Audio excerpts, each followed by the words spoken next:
Excellencies, ladies and gentlemen, please settle down and take your seats as the event will commence shortly.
Excellencies, ladies and gentlemen, a few housekeeping rules.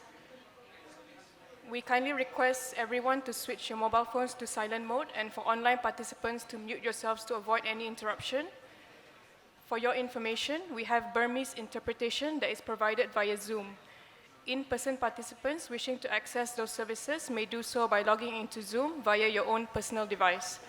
Kindly click the globe button to access the translation service. For participants who are uncomfortable with their photos being taken, photos or videos, you may kindly sit at the left of the hall or my right, and the photographer will not take your photos there. On the screen and on your table, you will see a QR code that you can scan to access the latest agenda as well as documentation related to today's forum. For participants who drove to the hotel, you may validate your car plate number at the reception and pay the fixed rate of RM10. Thank you for your cooperation.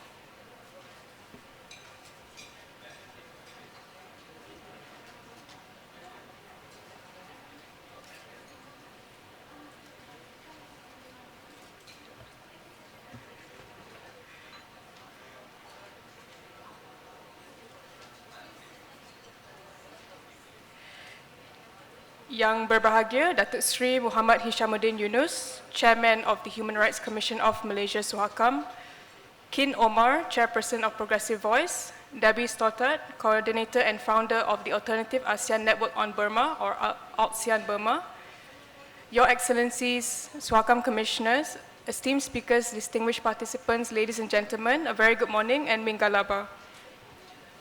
I am pleased to extend a warm welcome to everyone joining us both online and in person at the Joint Forum on Strengthening the Regional Accountability, ASEAN's Failure on Women, Youth, Peace and Security in Myanmar, organized by the Human Rights Commission of Malaysia SUHAKAM in collaboration with Progressive Voice and ALTSEAN-Burma.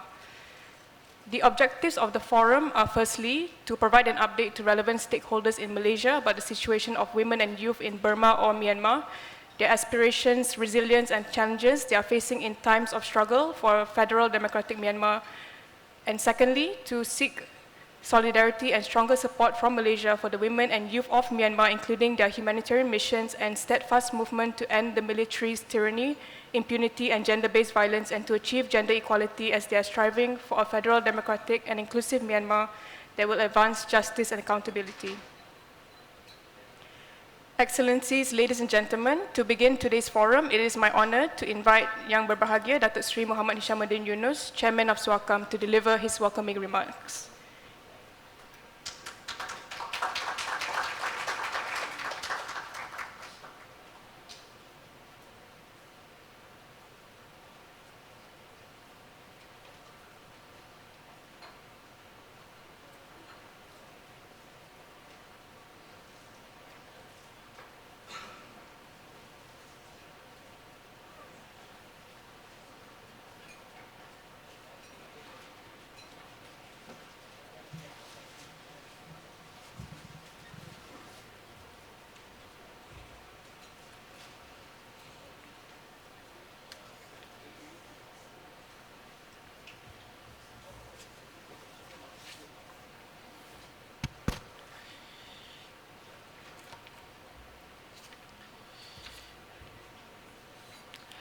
Yang Berhormat Datuk Seri Saifuddin bin Abdullah, Member of Parliament for Indra Makota and former Minister of Foreign Affairs.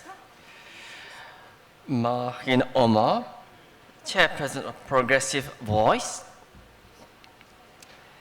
Ms. Debbie Stoddard, Coordinator and Founder, Alternative ASEAN Network on Burma, ALTSEAN-Burma. Your Excellencies, Commissioners, ladies and gentlemen. Good morning and salam hak asasi untuk semua. On behalf of the Human Rights Commission of Malaysia, SUHAKAM, I would like to extend a warm welcome to everyone present this morning, both those joining us in person and online, at this joint forum on strengthening regional accountability, ASEAN's failure on women, youth, peace, and security in Myanmar. This forum is made possible through collaboration with Progressive Voice and ALTSEAN-Burma. Before I continue, on behalf of the organizers, I would like to invite everyone to observe a moment of silence to convey our heartfelt condolences to the victims of human rights violations and the ongoing humanitarian crisis in Myanmar.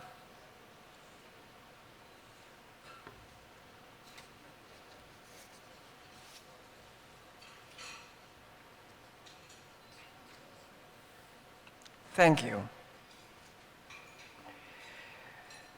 We hope that peace and democracy in Myanmar will be restored very soon through coordinated actions and continuous efforts by all stakeholders, because every action matters in this current situation. Excellencies, ladies, commissioners, ladies and gentlemen, as of February 2025, more than 3.5 million people in Myanmar remain internally displaced.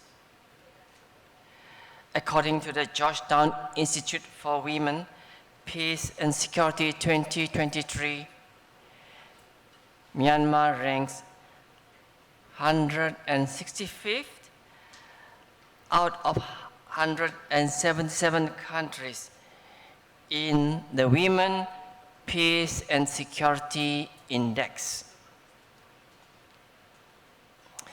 The report identifies Myanmar as the worst country in East Asia and the Pacific in terms of proximity to conflict. Data: the military coup in 2021 was a devastating setback for gender equality in Myanmar, leaving women and girls, including persons with disabilities, vulnerable to discrimination, violence, and exploitation.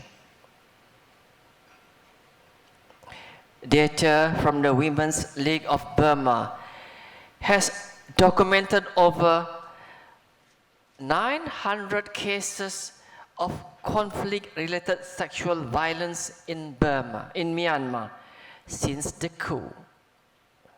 Sexual violence is deliberately used as a tactic of war to intimidate, punish, and destabilize communities, leaving survivors with profound and long-lasting physical and psychological trauma.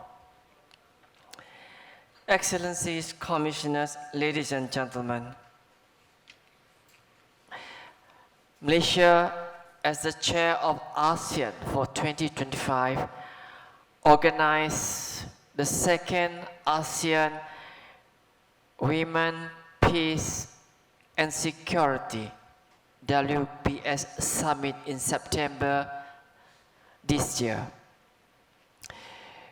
with the objective of strengthening political commitment and capturing key progress, challenges, and opportunities in implementing the ASEAN Regional Plan of Action, RPA, on WPS in the region, including emerging best practices and lessons learned from localization efforts.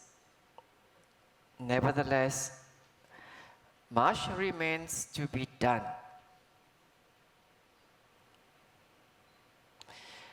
The ASEAN RPA on WPS contains 5 matrices of priority actions. Number 1, protection. Number 2, participation. Number 3, prevention. Number 4, relief. And number 5, recovery. The action plan aims to ensure that the WPS agenda is integrated into all efforts and initiatives promoting peace and security within ASEAN region. Now on the sad part. However, after 3 years of implementation since 2022, the ASEAN RPA on WPS remains largely an action plan without concrete result from member states. ASEAN's member states continue to remain silent on the atrocities occurring in Myanmar, especially regarding the voices of women, girls, and youth. Their exclusion from consultations and decision-making process further entrenches their marginalization and undermines the practical relevance of the RPA on WPS in addressing women, peace, and security issues in the region. In addition, the ASEAN Charter's principle of non-interference further worsens these issues. I would like to echo Yang Berhormat Datuk Seri Saifuddin bin Abdullah's important remarks during the Joint Public Forum series, From Resolution to Action, chartering a unified regional response on the crisis in Myanmar, held on 9 October 2025, yes, last week, where he stated that the 5-point consensus has failed and that ASEAN must move from non-interference to non-indifference. And on my part, I completely agree and in full support of this. Excellencies, Commissioners, ladies and gentlemen, as the National Human Rights Institution for Malaysia,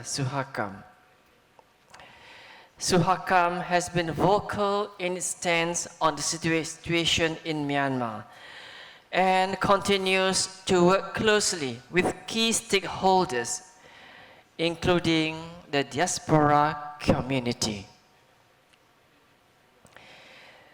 This is our fourth forum this year, and we remain hopeful to push forward this agenda before Malaysia's chairmanship of ASEAN concludes.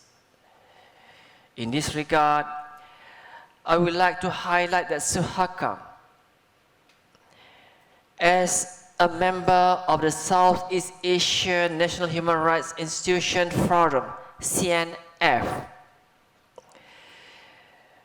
and the lead NHRI for Strategic Priority 4A under the CNF Strategic Plan 2022 to 2026 has been tasked with reviewing and proposing amendments to the CNF rules of procedure with the goal of enhancing human rights promotion and protection in the Southeast Asian region. SUHAKAM's review of the rules of procedure includes the proposal to introduce a new Article 19 on decision-making mechanisms that would allow for the suspension or expulsion of CNF members who do not adhere to the Paris Principles mechanism that are currently non-existent in the rules of procedure. However, SUHAKAM has faced obstacles from certain members, and the continued application of the non-interference principle has further complicated consensus-building efforts. Nonetheless, as SUHAKAM will assume the CNF chairmanship next year, we will intensify our efforts to amend the rules of procedure and to move away from the principle of non-interference and a more democratic decision-making process, ensuring that all members uphold the Paris Principles. Excellencies, Commissioners, ladies and gentlemen, today's forum will amplify the voices of women and youth on the ground who continue to face injustices under the junta. I urge all of you here today to give your full attention to the testimonies and discussions and to stand in solidarity with them. We sincerely hope that this forum will build momentum towards positive and concrete changes in the human rights landscape and help mobilize greater support across the ASEAN community in addressing the ongoing crisis in Myanmar, especially for women and youth. I believe that the role of the military is to safeguard the nation and its greatest treasure, its people of Myanmar. But when the military turns its weapon against its own citizens, it commits the greatest betrayal of all. Those who are meant to make us feel safe has failed in their most sacred duty to protect and to defend the people. Today, SUHAKAM calls for stronger regional accountability and courageous leadership within ASEAN to act now. ASEAN must not fail the women and youth of Myanmar. And ASEAN must not fail the ASEAN community. Excellencies, Commissioners, ladies and gentlemen, before I conclude my welcoming remarks, allow me once again to express my deepest appreciation to all of you for your presence, your time, and your continued commitment to the cause of human rights and gender equality and the empowerment of the youth of Myanmar. Thank you for your kind attention. Thank you, Yang Berbahagia Datuk Sri, for your insightful remarks. I would like to recognize the presence of Yang Berhormat Datuk Sri Saifuddin bin Abdullah, Member of Parliament for Indira Makota and the former Minister of Foreign Affairs. Before we begin the first panel of the day, we will take a quick photo session. I invite those who are sitting on the side to come to the middle of the hall for the photo session. If you are uncomfortable with your photo being taken, you may please sit on this side of the room.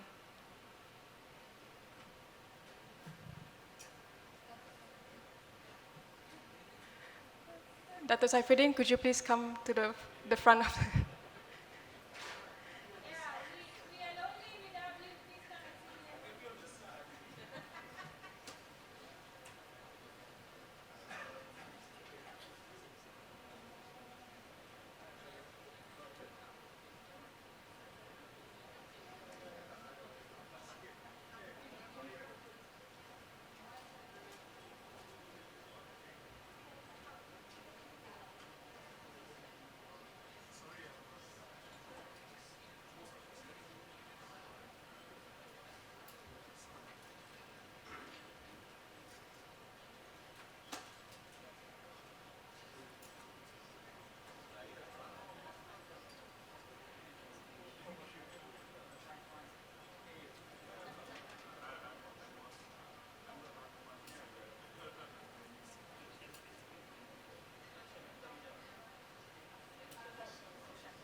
Excellencies, ladies and gentlemen, we will now proceed with our first panel session of the day on women and sexual and gender-based violence.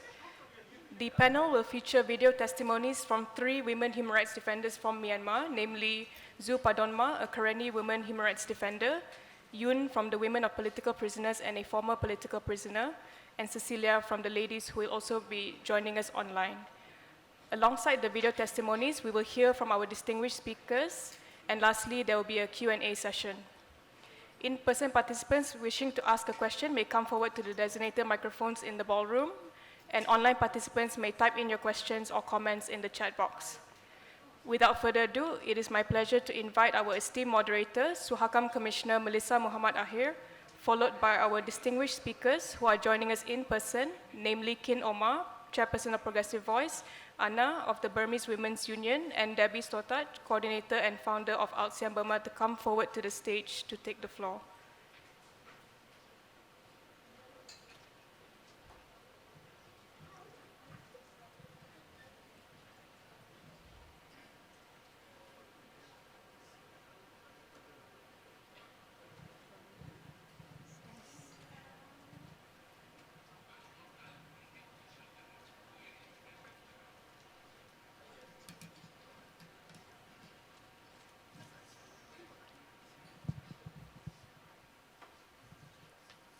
Good morning. Thank you, Madam MC, and thank you so much for the fellow speakers sitting here.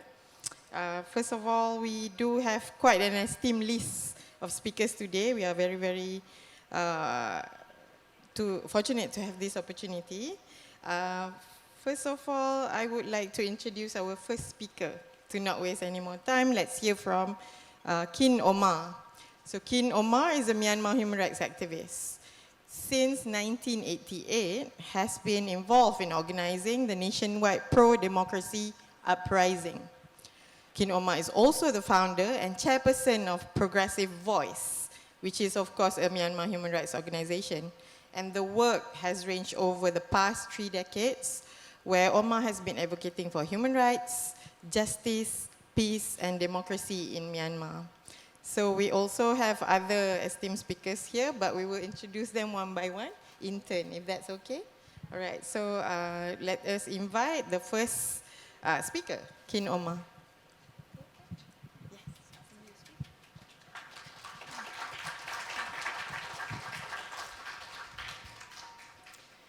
Thank you. Good morning, Dato Sri Mohammed Hishamuddin Yunus, if I pronounce your name not well, my apology. And members of the SUHAKAM, Commissioner, Honorable Dato Sri Safuddin Abdullah, Excellencies, distinguished guests, civil society, and media colleagues, good morning. And thank you for this opportunity to speak to you before you today. It's been 37 years since I was involved in the struggle for democracy and human rights in my own country, Burma or Myanmar.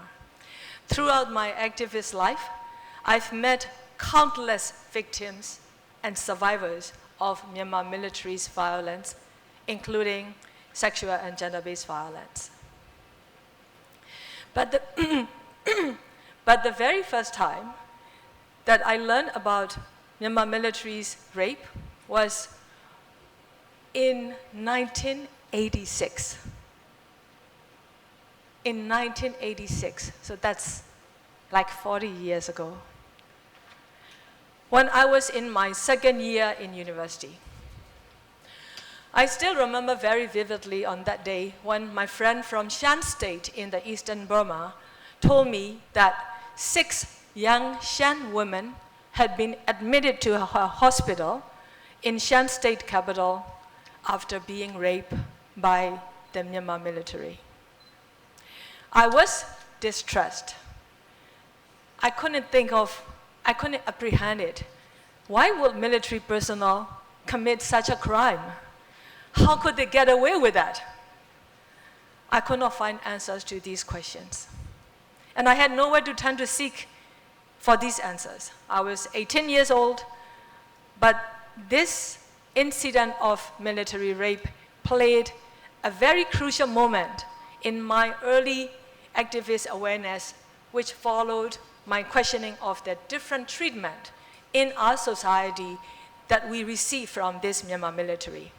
I began questioning oppressive social structures and the system at large, but with no clear answers, nor had I had any clue of the military has built a state within the state, a state within the state, that they stay above the law and enjoy full impunity. They were the law. There were no rule of law, but we were ruled by their laws. Over the years, as my activism grew, I met many survivors of the military rape also. My understanding expanded by then and I began to see the deep entrenched systems that the military constructed that enabled them to perpetuate the abuse and injustice. My own lineage is Burma, Shan, and Mon ethnic. All of those three are majority groups in Myanmar, mostly Buddhist. But my position as a Buddhist Burma woman from an urban city area with access to education afforded me protections and privileges that women from ethnic minorities and rural areas in remote areas did not have. While we all lived under the same military dictatorship and while I still experienced discrimination for being a woman, I could not fully know the layers of discrimination faced daily by these ethnic minority sisters in different areas, including the Ta'ang, Rohingya, Chin, and Kachin, and Shan. As I came to meet these survivors along the Burma's borders in neighboring countries, and only by listening to and standing alongside them did I understand the military's blanket impunity and how that impunity has been woven into the very fabric of our society.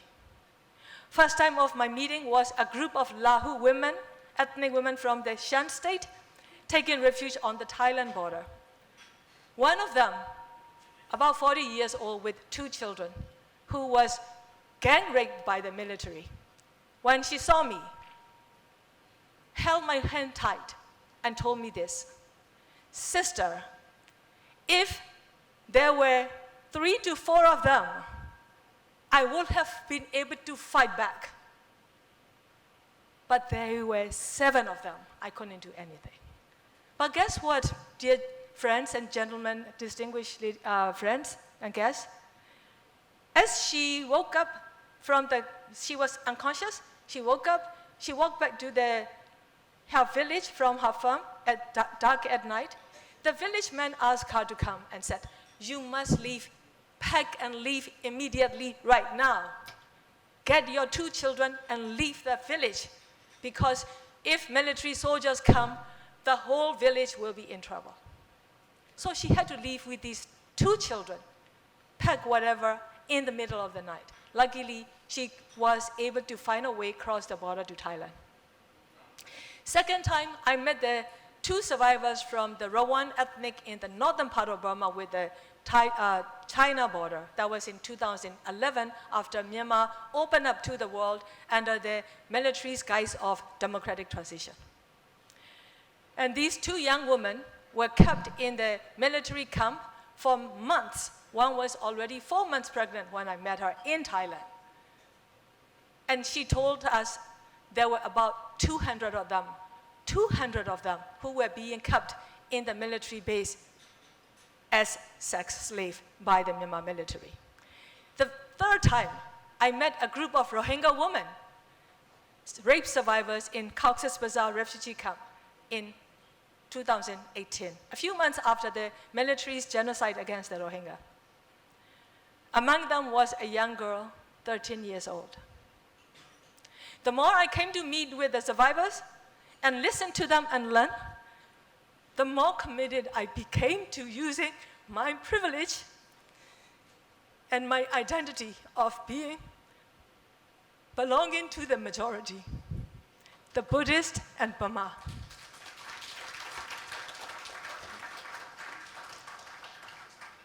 To stand with oppressed and marginalized communities in their struggles for equality, justice, and accountability. In the years of 2000, I traveled with many of these brave women to the United Nations bodies, like in Geneva, in New York, bringing all these evidence-based documented reports of the sexual violence against women in ethnic areas by the Myanmar military, to the point that the UN, to the point that the UN finally had to see these cases and document it in resolution on Myanmar at the Human Rights Council, also at the UN General Assembly, saying that the Myanmar military's use of rape is widespread and systematic. It is used as a rape as a weapon of war. Following the Rohingya genocide in 2017, not so sure how many of you are aware of, Myanmar military was put on the UN blacklist for using rape as a weapon of war. And that's already 7 years. But if you count all of these decades, such sexual and gender-based violence and conflict-related sexual violence continues, impunity prevails in Myanmar, and the military crimes are even more widespread than ever before, especially over the past 4 years since these militaries tried to stage the illegal coup. This military's impunity in Myanmar must end. The international community, particularly the ASEAN, has a role to play. But I must say, with my huge disappointment, I learned about the ASEAN's Regional Plan of Action on Women, Peace and Security adopted in 2022. Thanks, Dado, for mentioning this. It was quite disappointing for us, especially for me who followed this since the Women, Peace and Security agenda was adopted in the United Nations in New York in 2000. It's very disappointing for me to see that the Regional Action Plan of Women, Peace and Security of the ASEAN as a roadmap for sustainable peace in the region by ensuring women's participation in conflict prevention, resolution, and recovery efforts. But the reality is, it is completely neglecting the Myanmar women. Myanmar women's experiences, their wisdom, their voices were not included in the ASEAN Regional Action Plan for Women, Peace and Security. We were never consulted. We were never approached by the ASEAN. And I keep thinking like, why will ASEAN actually adopt such regional action plan in 2022 when Myanmar is having already a huge crisis where the young women are being arrested, detained, being raped, sexually abused, the villages are being burned down and being raped and killed at the same time. And I don't get why ASEAN will do something like that. So, of course, we found the answer. Why? Because in the ACWC or in ICHA or any other ASEAN sub-bodies, who represent the women of Myanmar or who represent the people of Myanmar? Of course, it is the representation come from the military junta who shield and protect the military junta, but not the people, but not the women and not the children. And this is the very reason we call on the ASEAN, you must come back to us. I have made already a proposal to the ASEAN, you must come back to us, form an independent delegation, send them to us, and let us meet with them, let them hear our stories, our women's stories and experiences and our recommendations, so that the only time when the ASEAN can claim that Regional Action Plan on Women, Peace and Security will be making progress only when Myanmar people, Myanmar women are a part of it and involved, and their voices are reflected. With that, I have made 3 recommendations to the ASEAN. So one is the delegation, and the other is I also call on the ASEAN to support Myanmar women-led and Myanmar women-owned women, peace and security agenda. Our Myanmar women are very vibrant. You will see, distinguished guests, you will hear after me, you will hear brave, amazing women who are leading our people's movement and revolution for a new, better, peaceful Myanmar, Burma. So with that, I would like to conclude my sharing with you and my testimony before you today. Thank you so much for your attention.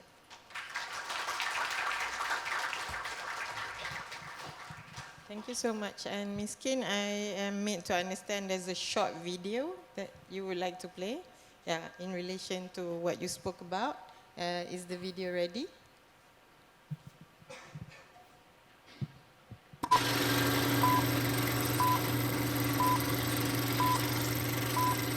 Smart patriarchy, build justice, smart oppression, build harmony, human rights, oppression force, human rights, nation unites. Party ain't just a word, it's a fight. Day and night for justice, we ignite. Decent work, that's the bare minimum. Not here to beg, we demand what is owed to them. Gender pay gap, nah, we ain't having that. We breaking ceilings, taking back what's been snatched. Brown skin, power in my melanin. Child labor's blood, not in the clothes I'm wearing. Forced migration, families torn apart. Rage in my heart, cause we can't see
like to summarize the video for us?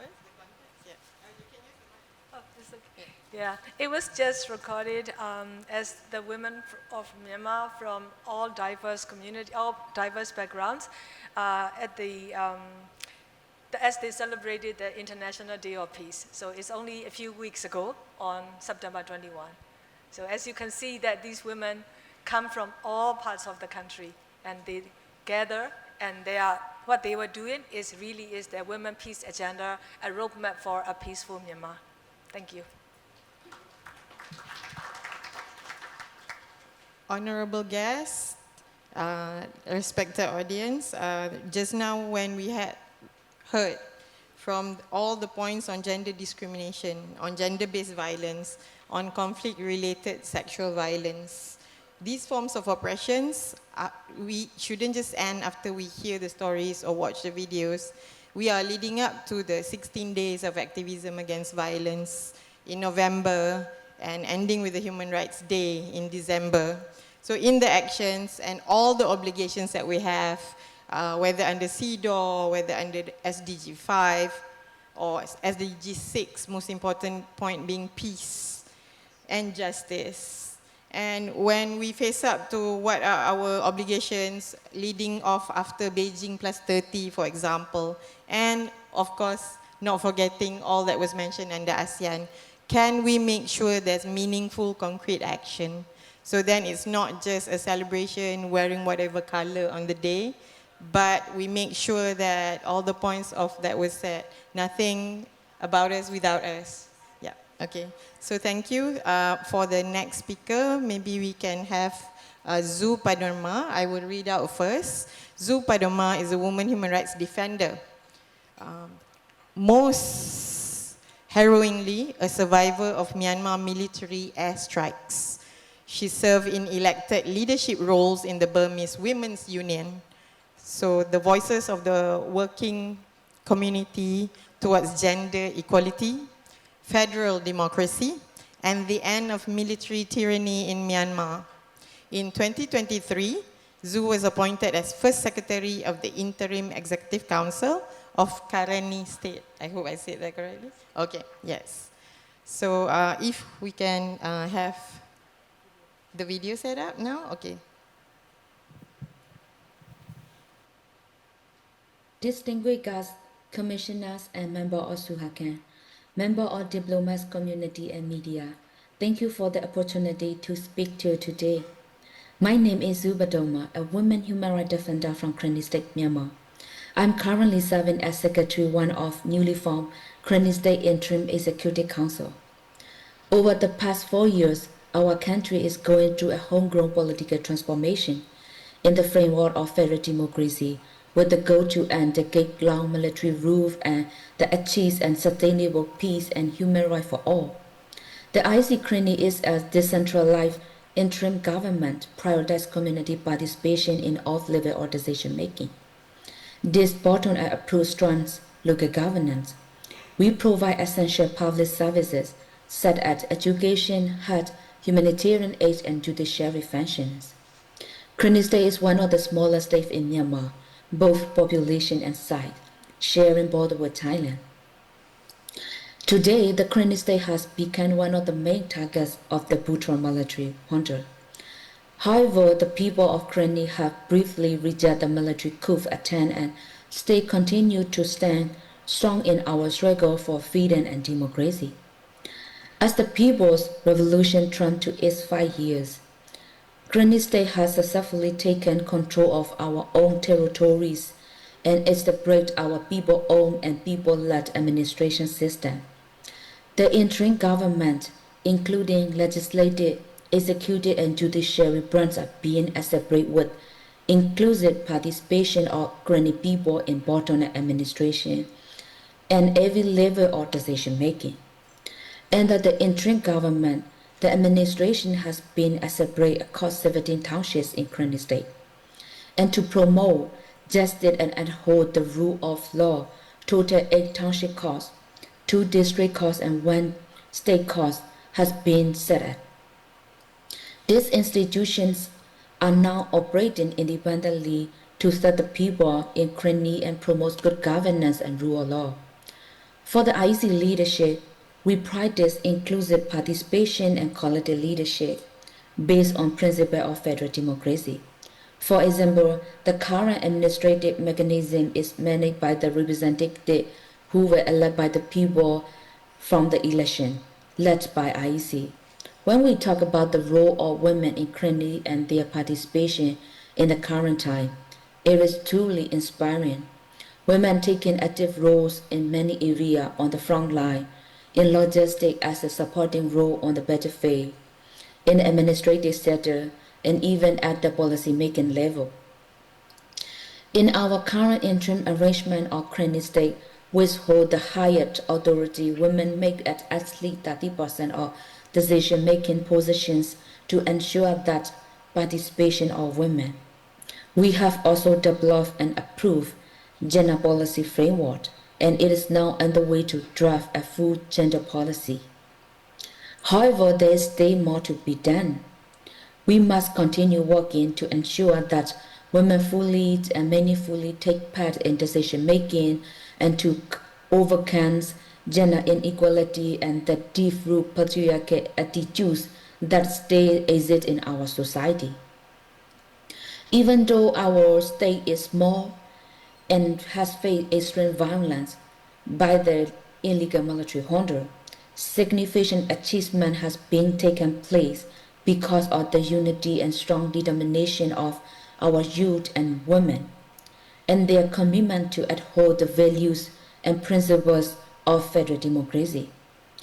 However, our people face many challenges and their danger as they struggle to survive on every single day due to the poor economy and military's non-stop attacks and its blocking of humanitarian aid. Almost entire population of Karenni are internally displaced now due to junta violence, particularly the military airstrikes. I have personally experienced that Myanmar military airstrike for 2 times. One happened when I was helping displaced civilians during their relocation, and another happened when I was transporting reading books for the school. Many young people have to leave for neighboring countries to find work opportunities in all main possible, and Malaysia is one of the main destinations for many of our youth, including young women living in the country. They are facing many hardships. Malaysia's term of ASEAN chairmanship soon to end. I would like you have to convey my message to Malaysia government is, please acknowledge that Myanmar crisis cannot resolve by the sham election that is being planned by military. You will never see peace in Myanmar by supporting the military sham election. Myanmar military know only one thing, that is how to terrorize people, bombing children and raping women. As they are aspiring at to hold this sham election, we can only anticipate that military will commit more violence against the civilians in coming weeks and months. ASEAN must not recognize or support both the sham election and the reset. The sustainable solution for Myanmar can be achieved through a new democratic system that is in federal framework, that is from ground up, shaped by the people, inspiration and power. Therefore, I would like to call on ASEAN leadership and international community to recognize, acknowledge and give your support to our people left afloat an initiative in Myanmar that is in the bottom-up governance being set as our model in Karenni, where people are already building their future with unity and determination in the face of military campaign of extreme violence. Please stand with us as we build a new Myanmar that's granting peace and security not only for the Myanmar people, but also for the people of ASEAN. Thanks again for this opportunity to speak before you, and we look forward to your support.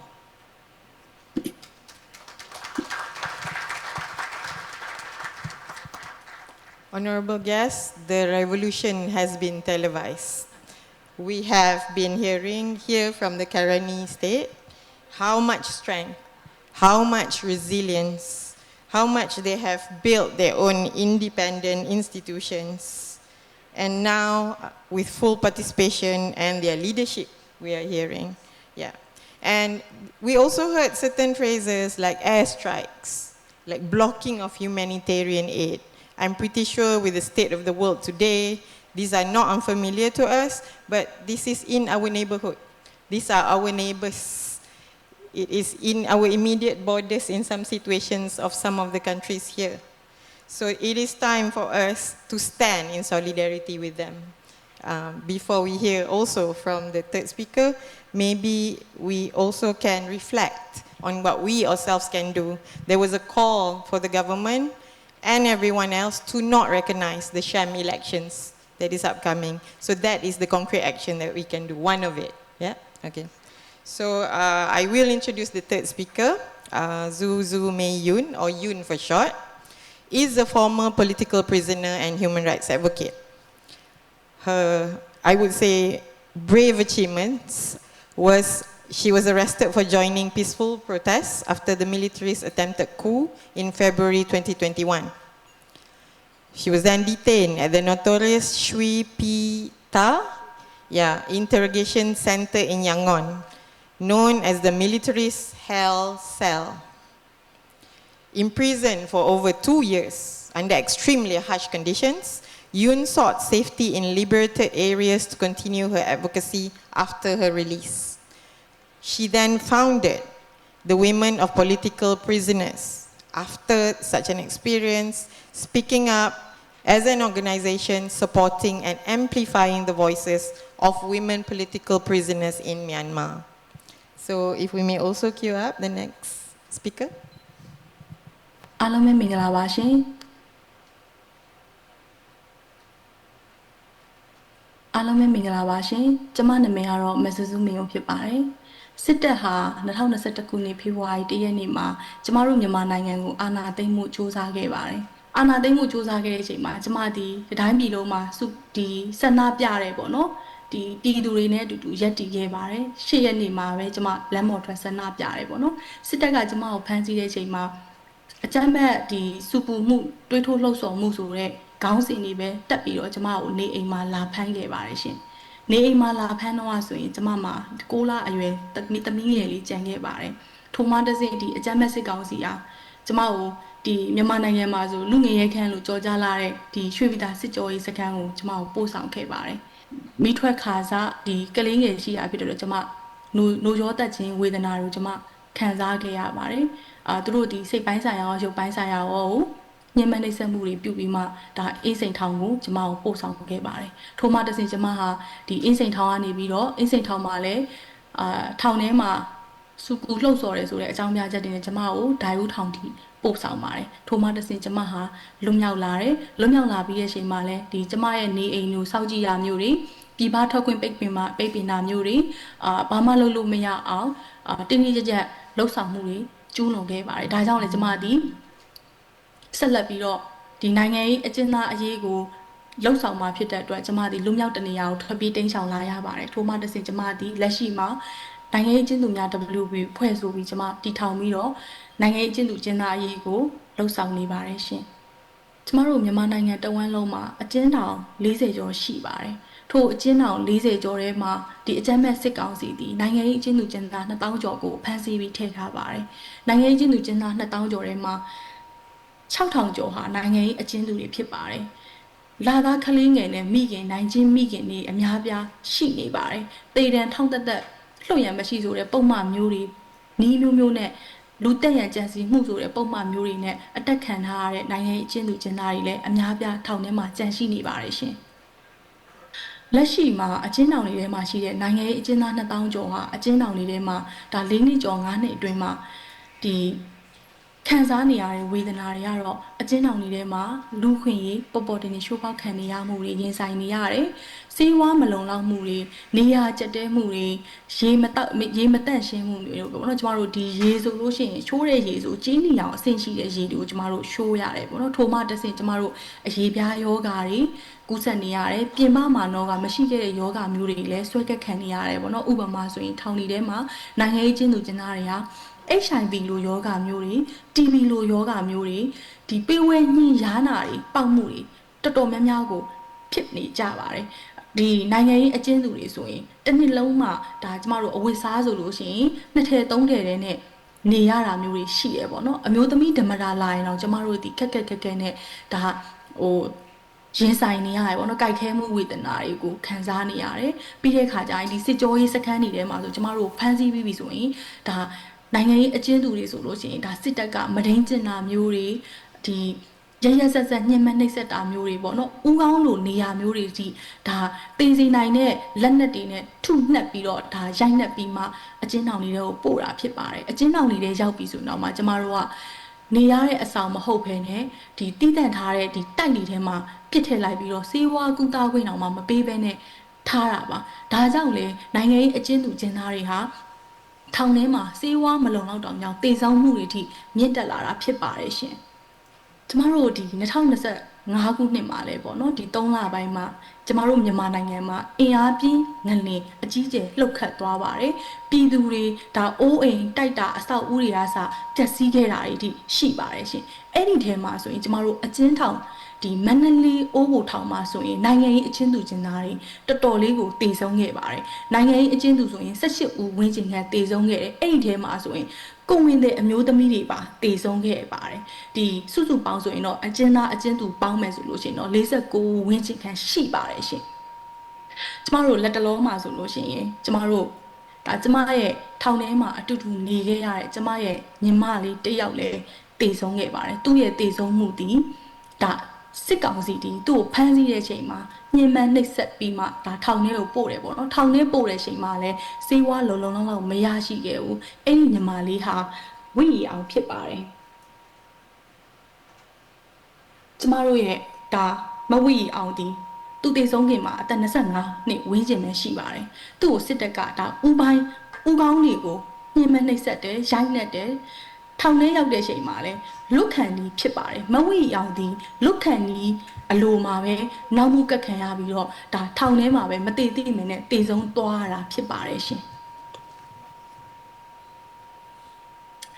ကျမတို့ရဲ့ဒါမဝိအောင်လူမျိုးညီမငယ်မျိုးတွေအကျဉ်းတော်အသီးသီးမှာကြံရှိနေပါတယ်ရှင်သူတို့တွေလွတ်မြောက်ဖို့ဆိုရင်ကျမတို့တွေသူတို့လွတ်မြောက်ဖို့မျှော်လင့်နေကြတယ်သူတို့တွေဒီကြံ့ကြံ့မာနဲ့ရှင်တန်ပြီးတော့တောက်ခံပြီးတော့မျောလင့်နေတာဖြစ်ပါတယ်ဒါဒီသူတို့ရဲ့ဒီ4နှစ်ကျော်5နှစ်တွင်မှာထောင်ထဲမှာပိတ်လာမှုဒီသူတို့ရဲ့ခံနိုင်အားဒီဘယ်သူတွေကများသူတို့တွေကိုတန်တိုင်းတွေကိုချိုးဖောက်ပြီးလာကူမလဲဆိုတဲ့မျောလင့်ချက်တွေနဲ့ရှင်တန်နေရတာဖြစ်ပါတယ်ရှင်လက်ရှိမှာအကျန်းဖက်စစ်ကောင်စီဒီအာဏာသိမ်းပြီး4နှစ်ကျော်5နှစ်တွင်မှာဒါထပ်မံပြီးတော့တောင်မှဒါလူရောင်ရွေးကောက်ပွဲတွေစ조사ပြီးလှုပ်ဆောင်နေကြတယ်။အဲ့ဒီထဲမှာနိုင်ငံရေးအကျဉ်းသူတွေအကျဉ်းသားတွေကိုလည်းအကြောင်းမဲ့ထောင်ပြောင်းရွှေ့ပြီးတပ်ဖြတ်မှုတွေလည်းကျူးလွန်နေကြတယ်။ဒါမျိုးတွေဆက်မရှိတာဘူးဆိုရင်ကျမတို့ဒီမိဖက်အဖွဲ့အစည်းတွေနိုင်ငံရဲ့ဖိအားတွေအရန်လိုအပ်ပါတယ်။အဓိကကဒီအကျန်းဖက်စစ်ကောင်စီကိုကျမတို့ရဲ့ဒီအမြင့်ပြတ်ရှေ့မုန်းနိုင်မှာကျမတို့ရဲ့နိုင်ငံရေးအကျဉ်းသူကျဉ်းသားတွေဟာမိဘရင်ဝင်ကိုပြန်လည်ရောက်ရှိမှာဖြစ်ပါတယ်ရှင်။ကျမလွတ်လာတဲ့အချိန်မှာတန်နိုင်ကြားမှာပိတ်မိနေတဲ့ငှက်ကလေးတွေကညှော်လင့်နေရပေါ့နော်သူတို့တွေကိုကူညီပြီးလွတ်မြောက်ဖို့ဆိုရင်ကျမတို့ကစ조사မှာဖြစ်ပါမယ်ဒါကြောင့်လည်းကျမဒီဘလောက်ထိမိသားစုတွေကိုဆွလွန်လာရကျမဒီစိတ်တက်ကိုမပြိုလဲအောင်အတက်နိုင်ဆုံးရင်ဆိုင်နေပေါ့နော်ပြီးရတဲ့ရက်ပိုင်းကဆိုရင်ကျမရဲ့ပြည်တွင်းတနေရာမှာကျမရဲ့မိခင်ကဆုံးမသွားပါတယ်အဲ့ဒီအချိန်မှာပဲကျမရဲ့ဒီတတိယရင်သွေးလေးကတက်ကြခဲ့ပါတယ်မယုံနိုင်စရာပေါ့နော်စကားတကားကိုကြည့်နေရတယ်လို့ပိတ်ကားထက်မှာမြင်နေရတယ်လို့ကျွန်မခံစားနေရပါတယ်ဒါပေမဲ့ကျွန်မမပြိုလဲသွားဘူးဒီလိုမျိုးကျွန်မဒီနိုင်ငံတကာအဖွဲ့အစည်းတွေကိုပြောဖို့ဆိုရင်ကျွန်မအားရရှိနေရသည်ကျွန်မတို့နိုင်မှကျွန်မတို့ငြိမ်းချမ်းမှလွတ်လာမယ်ငှက်ကလေးတွေရှိတယ်ပေါ့နော်အဲ့ဒီငှက်ကလေးတွေလွတ်လာဖို့ဆိုရင်ကျမတို့စ조사နေမှာဖြစ်ပါမယ်။ဒါကြောင့်ကျမတို့နဲ့အတူတူနိုင်ငံတကာအဖွဲ့အစည်းမိဖက်အဖွဲ့အစည်းတွေအနေနဲ့နိုင်ငံရေးကျင်းသူကျင်းသားတွေလွတ်မြောက်ဖို့အရေးကိုဝိုင်းဝန်းစ조사ပေးကြပါလို့ကျမအနေနဲ့ဒီနေရာမှာမေတ္တာရက်ခံချင်ပါတယ်ရှင်။အားလုံးကိုကျေးဇူးတင်ပါတယ်ရှင်။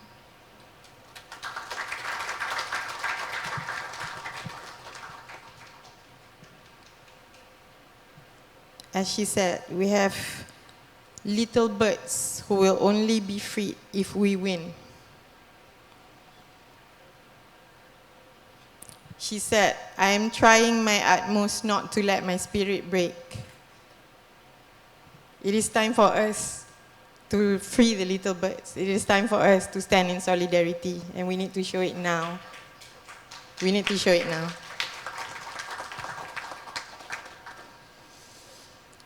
Okay. So, introducing the next speaker, Cecilia. Cecilia is a woman human rights defender from Chin State, Myanmar. During her university student years, she worked for environmental protection. She was involved in students' unions and youth affairs. At the same time, she was a volunteer teacher. Since Myanmar military coup attempt in 2021, she had to respond to the community's needs in the face of the military's violence. She then founded the Ladies Organization that since then has been working for the Chin community displaced in the area of Chin State, as well as on the Indian border. The ladies, as they are called, work in partnership with fellow Myanmar civil society groups. They provide emergency assistance. They provide sustainable livelihood programs. They do a lot on awareness raising, as well as direct services for survivors of conflict-related sexual violence. Good morning, ladies and gentlemen. My name is Cecilia. I'm a women human rights defender from Chin ethnic community. Chin State is situated in western Myanmar along the India border. I would like to introduce myself a bit. From my university life, I have been working for environmental protection, students' union, youth affairs, and volunteer teacher for the monastery nearby our university. After I got my bachelor degree, I joined Women of Burma internship in ALTSEAN-Burma. From that internship, I've got the ambition I've been searching for 4 years. That is to be a good teacher in a small village from Chin State. When I started my journey by learning teaching method, the coup started. Most of my friends were arrested by the military junta. My community needed me to find and give emergency response. I work for emergency response at the hospital, providing oxygen for those suffering COVID-19. I founded the ladies organization with one of my friends who worked for emergency response. By the ladies organization, we hope to show how women can work for the community. In the ladies organization, we are working for the Chin community displaced in Chin State in Myanmar and Mizoram state of India, providing emergency assistance, sustainable livelihood program, awareness raising, and services for survivors of conflict-related sexual violence. We listen the most challenging or terrifying stories of the displaced Chin people. From those stories, I understand that most people support this revolution not because they are not afraid of these horrible experiences. It's because they want the next generation to get justice, freedom, and peace. 4 years after the military coup attempt, Chin State has become a conflict zone severely impacted by the military's violence. The Chin people in Myanmar were continuously exposed to frequent military attacks, including airstrikes, landmines, extrajudicial killings, brutal killing of civilians and peaceful protesters, gang rapes, and atrocities against Christian religious leaders. In addition, civilians were often used as human shears and their houses were set on fire, experienced arson attacks and artillery shelling on homes and religious buildings, as well as arbitrary arrests, unjust detentions, and torture. This has caused Chin people displaced internally in Chin State and on in the India border. According to UN, estimated 85,000 Chin people has been displaced internally and nearly 60,000 are displaced on the India border. 2/3 of them are women and children. They often lack basic necessities, experiencing various challenges such as poor shelter, lack of essential food, health care, and emergency relocation. Whenever we ask what will be the most essential, they answer rice because they lack the most basic stable food. People cannot have protein even once a month. Even to fill the stomach is really difficult for them, let alone to think about education, health, and hygiene. There has been no systematic and proper education in Chin State for more than 4 years. Some places can access the community-led education. For some places, even the community-led education is not accessible. So we can imagine how our future. In addition, women in our community are facing hygiene and health problems. We lack health care needs. For example, child delivery is mostly carried out by elderly women in the community. Some women got infection, some women die. Another problem is that the military has cut off transportation, so basic commodities cannot reach to our communities, including women hygiene pads and underwear. As we become displaced and mobile from place to place to avoid the military's airstrikes and ground attacks, they lost their livelihood. Jobs displaced people can find in their host communities primarily involve physical work such as hunting, and mostly men are more welcome for this kind of job. This situation enables the patriarchy to further entrance, leading to increase in domestic violence. Women are also facing conflict-related sexual violence by the Myanmar military. We have documented 5 cases of sexual violence against Chin women. They are suffering from feeling insecure with mental and physical trauma. This is not new to our community, as the Myanmar military has been using sexual violence against ethnic minority women for a long time ago. In conclusion, I would like to emphasize that our people are suffering from many forms of human rights violations and violence by the military. The longer the Myanmar military is allowed to commit violence against the people, the more unspeakable suffering of the people increase from day to day. If the world do not take action in this situation, when will? ASEAN must take the responsibility to protect Myanmar people. We are starving for the ASEAN's effective action. Now, the military is preparing toward ASEAN election. How will the ASEAN and the world stand and neglect us? ASEAN must understand the suffering of our people and support our revolution from freedom, federal democracy, and human rights.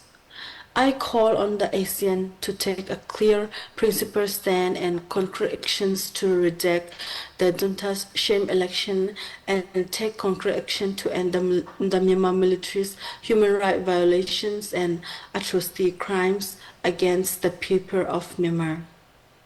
Thank you.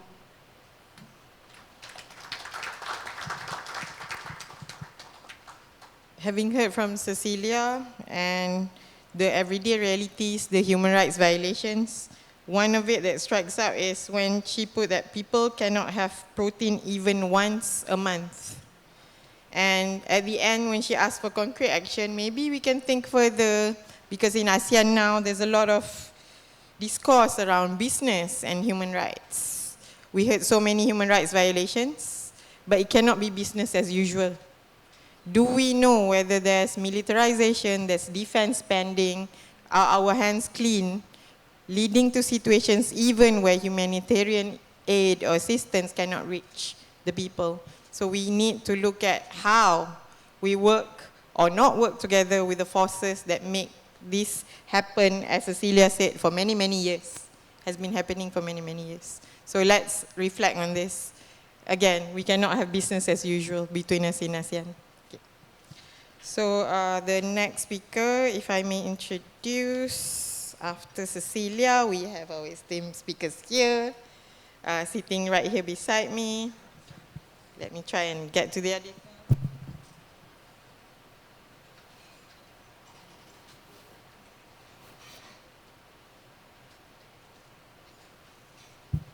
Found it, sorry. Anna is a Lisu human rights advocate, correct, Anna? Yeah, Lisu, okay. And currently she works as a women research and documentation program coordinator at the Burmese Women's Union, or BWU. And since 2017, Anna has actively worked for minority and marginalized communities. Anna's work spans the thematic areas of human rights, intersecting with gender equality and sexual and gender-based violence. The floor is yours, Anna.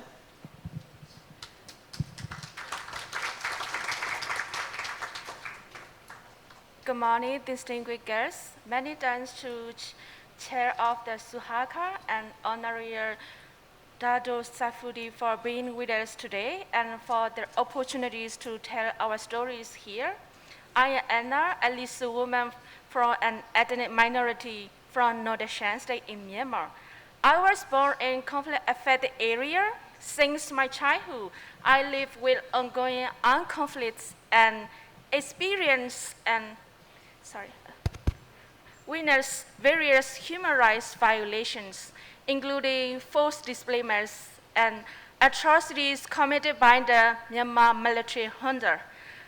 My mother has always regarded how the Myanmar military uses sexual violence as a weapon of war, including an incident where the military soldiers gang raped one of her friends in front of her brother who were already displaced. These painful experiences of our community stay with me since my childhood and compel me to work for conflict-affected communities. Since 2017, I have been actively advocating for gender equality and prevention of sexual and gender-based violence in conflict settings. Currently, I'm working for research and documentation at the Burmese Women's Union. I have been actively involved in the women's movement, addressing the situation of conflict-related sexual violence through documentation, research, and evidence-based advocacy, and providing survivor-centered support to communities on the ground. From January 2024 to September this year, we documented more than 70 CRSV incidents from our 5 targeted areas in Sagai, Magwe, Ayeyarwady, Bago regions, and Karenni states. We work with local women and community leaders with respect their agency, lived experiences, and voices. Conflict-related sexual violence cases that we documented were perpetrated by the military juntas, as well as individuals who belong to resistance groups. Among them, 11 cases were gang raped by the military junta, with 2 to 10 perpetrators involved in each case. 8 victims were killed after the incidents. Just last month, a militia group trained by the military, known as Pusoti, arrested 6 women in Mandalay region, central Myanmar. These women were detained in a house forced to sing and dance to entertain the soldiers and police daily. They were repeatedly raped by the soldiers and police. Another incident was on last month, before I came here on 24 September. This time, military troops brutally killed 4 civilians who were hiding in a farm in northern Shan State, while the rest of the villagers managed to escape. A mother and her 16-year-old daughter and 12-year-old son could not. The military Honda aircraft were flying overhead at that time. The father found the dead bodies of the family the next morning. He told to the media, "When I returned to the hut, I saw my wife was lying on the ground with a gunshot wound on her chest, and my son was lying beside her, bleeding heavily. My daughter's clothes were scattered on the ground, and I found her body inside the hut without any clothes on. It was clear that she was raped and then brutally killed by the military troops. I also found parts of military uniforms and bullet cases in the hut." Survivors of conflict-related sexual violence face victim blaming, social discrimination, fears of retaliation, and threats from military's forced conscription law. These constant obstacles prevent them from speaking out, seeking justice. Ongoing airstrikes, village burnings, and artillery attacks by the military junta further impede survivors' access to safety and emergency support. They continue to suffer physical injuries and psychological trauma and limitations of short and long-term support. There is no place to report and seek justice for sexual-related crimes perpetrated by the military junta. In contrast, when it comes to cases involving members of resistant groups, survivors are able to report to the internal reporting mechanisms of those groups. Many women, LGBTQIA+, and human rights groups continue to document incidents and support survivors, but ongoing armed conflicts and airstrikes impede our work. The military junta continues committing various grave human rights violations and atrocity crimes. We must stop these violations by bringing the perpetrators to account, to end impunity, to ensure justice and remedies for victims and survivors. The people of Myanmar urgently need your resolute support and concrete action to end this military violence. ASEAN has not only failed to resolve Myanmar's crisis, but it also excluded the women of Myanmar in its regional action plan for women, peace, and security. ASEAN must ensure in its regional action plan to address the specific needs of women, girls, marginalized, and women conflict-affected communities in Myanmar. ASEAN AHA Center must channel its support directly to Myanmar civil society, women, people with disabilities, LGBTQIA+ groups that operate independently from the military junta to enable them to support their communities and strengthen their resilience, human rights work, and survivor-centered emergency assistance. We also call on the ASEAN to join our efforts to realize justice and end impunity in Myanmar. ASEAN must work to hold Myanmar and its military junta accountable under international law for their genocides across Rohingya and war crimes and crimes against humanity against Myanmar. Thank you.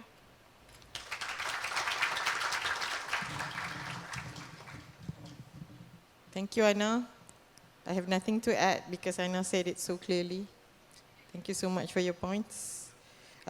May I invite or introduce Debbie Stothard. Debbie Stothard is the coordinator of the Alternative ASEAN Network on Burma, or ALTSEAN-Burma. Debbie is well known to us in Malaysia, Thailand, and Australia. Has a wide range of work of pro-democracy, human rights defense, and has been organizing advocacy meetings and campaigns on human rights in Burma and other ASEAN countries for over 4 decades. That's how much experience she has, but also as a journalist, as a community educator and a trainer, multiple hats. Yeah, Debbie? The floor is yours. Yeah. Thank you, Commissioner. Yes, I have multiple hats, and some days it feels like I have multiple heads. Anyway, selamat pagi, Minglaba, Datuk Muhammad Hishamuddin, Datuk Saifuddin, Commissioner Ms. Melissa, friends, brothers and sisters from Burma, honored guests. Thank you for having me here. Back in the day, I often joke that my first job was as a crime reporter in The Star, as a national newspaper, where I chased the police. And then now I work in human rights, the police chase me. In this case, we stopped chasing the police and we are chasing SUHAKAM. So thank you, SUHAKAM, for hosting us. It is extremely painful and also moving and heartbreaking to hear the testimonies from our sisters from Burma, Myanmar, including Cecilia and Yoon and Zhu, who joined us by video. I think we need to recognize that Zhu Padonma actually came to Malaysia about 15 years ago to attend a workshop on responsibility to protect. She was in her early 20s then. She's now in her early 30s, and she's in a body, a revolutionary government that implements 30% women in leadership at the executive, judicial, and administrative levels. In Malaysia, we still have not reached 30%. So, amidst all this horrific, terrible situation, we have to take heart that women continue to be resilient, youth continue to find ways and means to fight for the vision of what they want in the future, even while they are being besieged by airstrikes and many different forms of violence. Now, what about regional accountability? Firstly, we cannot forget the Rohingya. I'm sorry our Rohingya sisters could not be here today. They sent their apologies. They were asked, they were invited. They're very sorry they couldn't come. But I feel the obligation to speak about our Rohingya sisters and our Rohingya youth, particularly since Malaysia is hosting one of the largest Rohingya populations outside of Myanmar. The largest Rohingya population outside of Myanmar is in Bangladesh, in the Cox's Bazar camps. Now, people are asking, why are these Rohingya women coming here? Why are increasing numbers of Rohingya women and children taking precarious boat, getting on a leaky boat, and sailing all the way in very difficult circumstances to reach Malaysia or Indonesia? Just one statistic.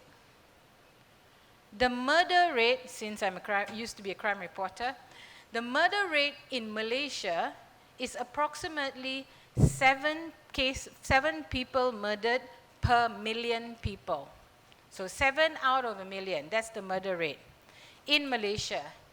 In Cox's Bazar camps, it's 82 people per million murdered a year. the murder rate in Cox's Bazar is more than 10 times of Malaysia. In Cox's Bazar, children cannot get access to education. And in Cox's Bazar, the food rations has shrunk to 20 cents per person per day. 20 cents US, so that's about 80 cents Malaysian per day. That's the food ration for a day. So under these intensely scary and horrible situations, it is no wonder that women are trying to flee. It is no wonder that they dare take the risk with their children so that their children could get something better to eat, so that their children could get a hope of getting an education. And it is also quite terrible to realize that in Malaysia and Indonesia, in Thailand, the three very influential, quite affluent ASEAN countries, Rohingya and other refugees from Burma, Myanmar, are often criminalized. There are hundreds of Rohingya women and children in detention in Malaysia now. And this is something that we need to understand. If we talk about regional accountability, we need to lead. And jailing people and criminalizing survivors of a genocide only intensifies and prolongs the impact of the genocide. We are really helping the illegal military junta in Burma, Myanmar to continue that genocide by the way we treat survivors of genocide and survivors of war crimes and crimes against humanity taking place in Burma, Myanmar.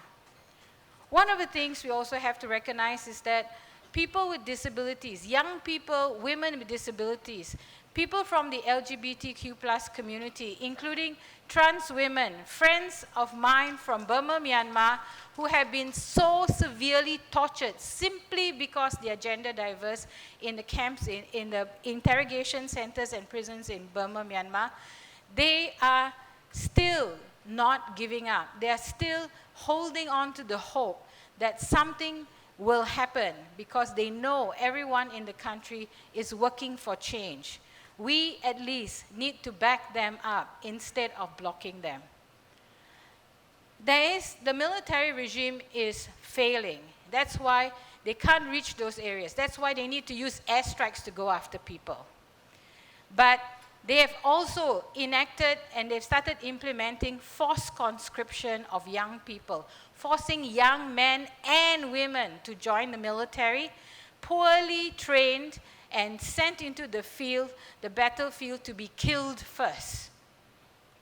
Women are also being put in this situation. And ASEAN is helping by deporting asylum seekers and migrants back to the hands of the military regime. So one of the things, just one statistic I need to share with you. In July, Thailand handed over 162 Myanmar nationals to the hands of the military junta. Out of those 162, 150 were immediately taken to be forcibly conscripted into the army. In Bangladesh, in Rakhine State, Rohingya youth are being grabbed by both the armed group Arakan Army and the military junta and forcibly conscripted, where they're supposed to kill each other on behalf of two opposing armies. So where is the responsibility to protect? ASEAN talks about responsibility to protect. I remember the late Surin Pitsuwan, the Secretary General, talking about responsibility to protect. In ASEAN, we are not asking ASEAN governments to send peacekeepers to Myanmar. What we are asking is, please exercise, implement your responsibility to protect by offering protection of civilians from Myanmar who are within your jurisdiction. There are hundreds and thousands, millions of people from Burma fleeing war, fleeing genocide, fleeing crimes against humanity, fleeing war crimes. Don't criminalize them. Don't make them go back.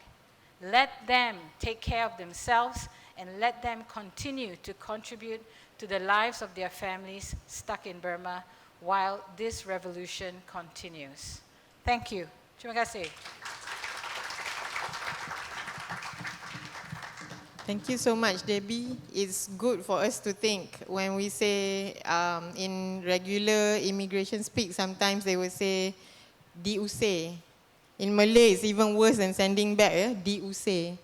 But what does that mean if it's reformal? That means you're sending people back to die, or you're sending people back to be tortured, or you're sending people back to be raped. So that's what we have to think about when we use the word diusir. So Debbie, we have slightly some good news. We may be able to hear from the voice of Rohingya women. And we have Ms. Rimas Khan, who is the founder of VRWS, Women and Students Advocacy Group, I think. So if we can, is it possible to set this up or invite her to speak?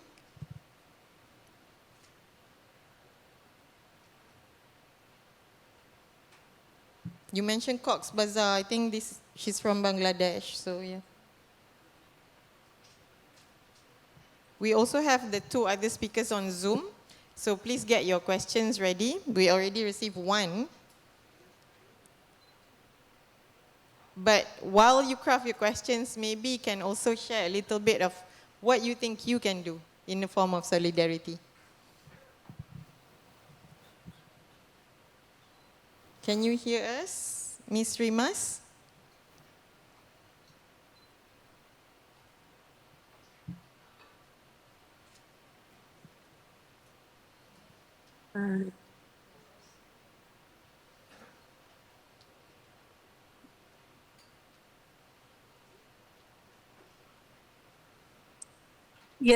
Yes, I'm Carrie. Thank you very much. Thank you so much.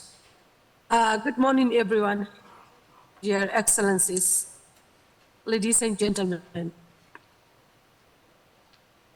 My name is Rimas Khan. I'm a genocide survivor, Rohingya women, human rights advocate, and the founder and executive director of Voice of Rohingya Women and Students, PRWS, a community-based organization advocating for the rights, dignity, justice, and voice of Rohingya women, youth, and other minorities in Myanmar.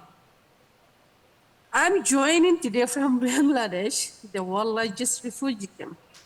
First of all, I would like to thank the organizer for creating this important space to discuss ASEAN role in peace, justice, and accountability in Myanmar.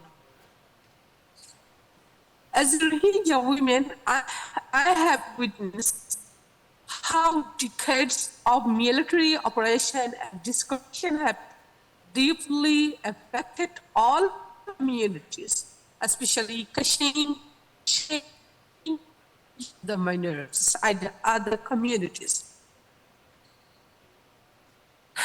Also, especially women and girls. For the Rohingya, this violation have reached the level of genocide, yet justice and accountability remain distant. Women and youth across Myanmar from every community have shown incredible courage and resilience. They are not only victims of conflict, they are peace builders, trust tellers, and the hope for our country's future. I argue ASEAN under Malaysia's chairmanship to take meaningful action for justice and protection for all of us. To listen to the real voice of our women, youth, including the Rohingya, and all ethnic minorities. Only then can we move toward a truly inclusive and federal democracy in Myanmar. We, the we, the voice of Rohingya women and students, will continue to stand with our sisters and brothers across Myanmar in the journey toward peace, justice, equality, and human dignity. Thank you very much. Thank you so much for speaking to us all the way from Bangladesh, Rimas. And again, because we have to look at the realities on the ground. We have to look at the amount of people, each with their own rights, each with their own human dignity, and make sure that truly we don't just say no one is left behind, but we have been leaving people behind. So we really have to commit to this, including with the Rohingya. I just want to share a short experience as a young deputy public prosecutor. I did order for an unaccompanied Rohingya child to be able to benefit from all the rights under the Child Act 2001, because it says all children in Malaysia, for example. And I'm very taken because Rimas was speaking for students and for the youth. And she also mentioned all the communities coming together, yeah? So thank you very much. Good to hear from young women on all of the points. And thank you for all of your great points. Can we now proceed to questions? You okay? All right. So we did receive one question, which comes up a lot, but is no less important. The question is about UN bodies and UN organizations. Do you have any thoughts regarding concrete actions, or is it just concerns, but not seeing the concrete actions? Does anyone have any comments? Anyone would like to take this question? Thank you. I love questions. So if you hate me, don't ask any question. Anyway, firstly, the UN organizations started out doing quite a lot. But we note that the US government, China, and a number of member states refuse to pay what they're supposed to pay to the UN system. And in doing so, it's really strangling the UN organizations because they don't have enough resources to do what they need to do. So I think that's quite important to understand. However, when it comes to Burma, Myanmar, ASEAN has insisted on ASEAN centrality. That means ASEAN comes first in terms of leadership in addressing the Myanmar situation. However, the UN said yes. The UN Security Council even acknowledged ASEAN centrality, even said we support the 5-point consensus. By the way, the 5-point consensus doesn't say a single thing about political prisoners or about women being tortured. Doesn't say a single thing about that. The 5-point consensus is focused on reducing conflict. So UN Security Council said, yes, we support. And ASEAN doesn't want to let go of the 5-point consensus, although it has miserably failed. So if we are talking about ASEAN centrality, it means ASEAN needs to take the lead. That's what centrality is about. And it means don't just lead with statements, lead with action. Lead with civilian protection. Lead with protection of women and youth and children. I want to say something here. All our ASEAN countries are state parties to the Child Rights Convention and the Convention for the Elimination of All Forms of Discrimination Against Women, or known as CEDAW. We often joke, if you want to be a feminist, you must be able to say the full name of CEDAW in one breath. So anyway, so that means I'm a feminist. I could say it all.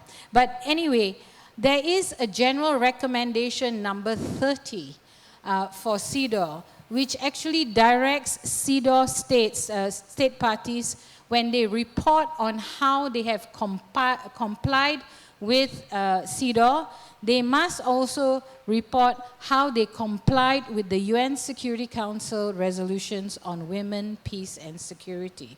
So we already have ASEAN Regional Action Plan for Women, Peace, and Security. We have existing obligations. ASEAN is one of the richest regions in the world and still refuses to think seriously about how they can strategically provide civilian protection and humanitarian aid. This is something that's quite important to understand. So yes, the UN agencies need to keep on their work, although they are facing a budget crisis. All of us are facing budget crisis, but let's understand respect for ASEAN has a cost. They have to pay what they want, because if they want centrality, they have to lead. And if they want to lead, they actually have to put their resources and their back into it. And this is something that's really critical.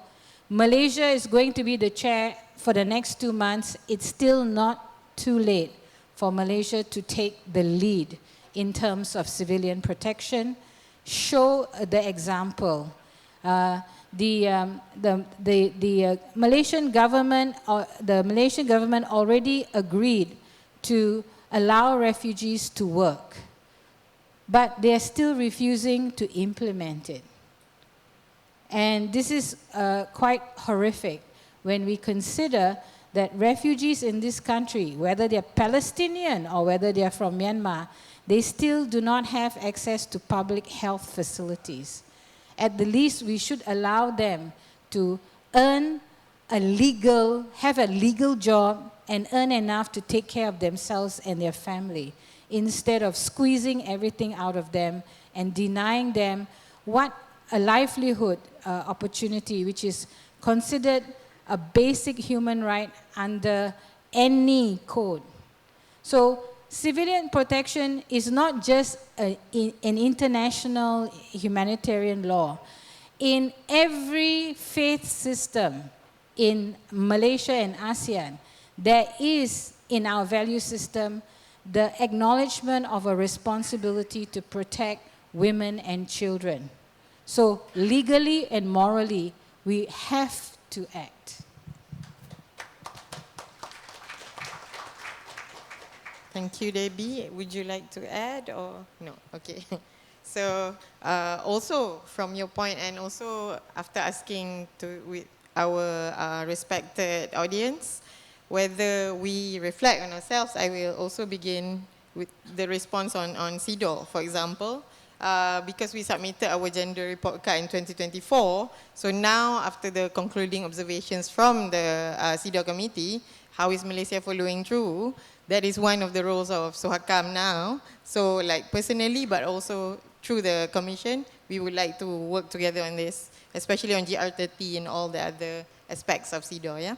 On Malaysia's obligations. So back to the questions. So there's two parts of this questions, and it dovetails with what you just said. You mentioned that Malaysia has the next 2 months. So the question is actually, what is the Malaysia government's role with WPS in the remaining time, and whether, the second part is whether there's a transition or linkage with the next ASEAN chair, which is Philippines. So whether anyone would like to answer, whether it's the Philippines or the Malaysian government's role, or anyone on Zoom would like to reply as well. Any suggestion of concrete action? Yeah. Thank you for the question. Just following on what Debbie already said, 2 months is still a good enough time for concrete action if there is, of course, a political will. I think that's something that we have to keep encouraging the Malaysian government, because I must acknowledge the Malaysian government has taken a higher bar compared to the previous chairs. But of course, like the Myanmar crisis in this poly-crisis, multidimensional level cannot be resolved within a year, right? So I think now is the time for Malaysia to take even further steps in the remaining 2 months before handing over to the Philippines with concrete actions. For example, what I've been proposing is in the upcoming summit, in July, Malaysia consolidated the ASEAN's position on military junta's sham election, saying that this election is no-go zone. This is not going to solve the problem. I think that's it was a bit of a delay in a way than what we were expecting to hear, but it is still very good because it comes out in July, and by the time when the junta already also announced this election plan. So what we were calling from the Myanmar civil society and all our other political lead organizations, or including our interim government, the National Unity Government, we are all calling on the Malaysia is to ensure that this position is still maintained intact at the upcoming summit. Because we don't want to see this decision reversed for whatever the different other actors might be pushing here and pushing there and pulling here and pulling there. And we want to make sure that decision remain, but not only there, like to continue to reject this sham election, but also take another step looking into what ASEAN as a whole is going to face after the post-sham election.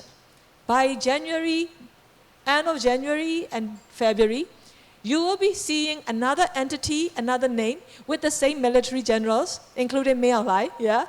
But they will be changing the name, they will be changing the shell and uniform and the name, and they will be claiming to you that they are the quote-unquote elected entity. So in that case, what will ASEAN do? How will ASEAN respond?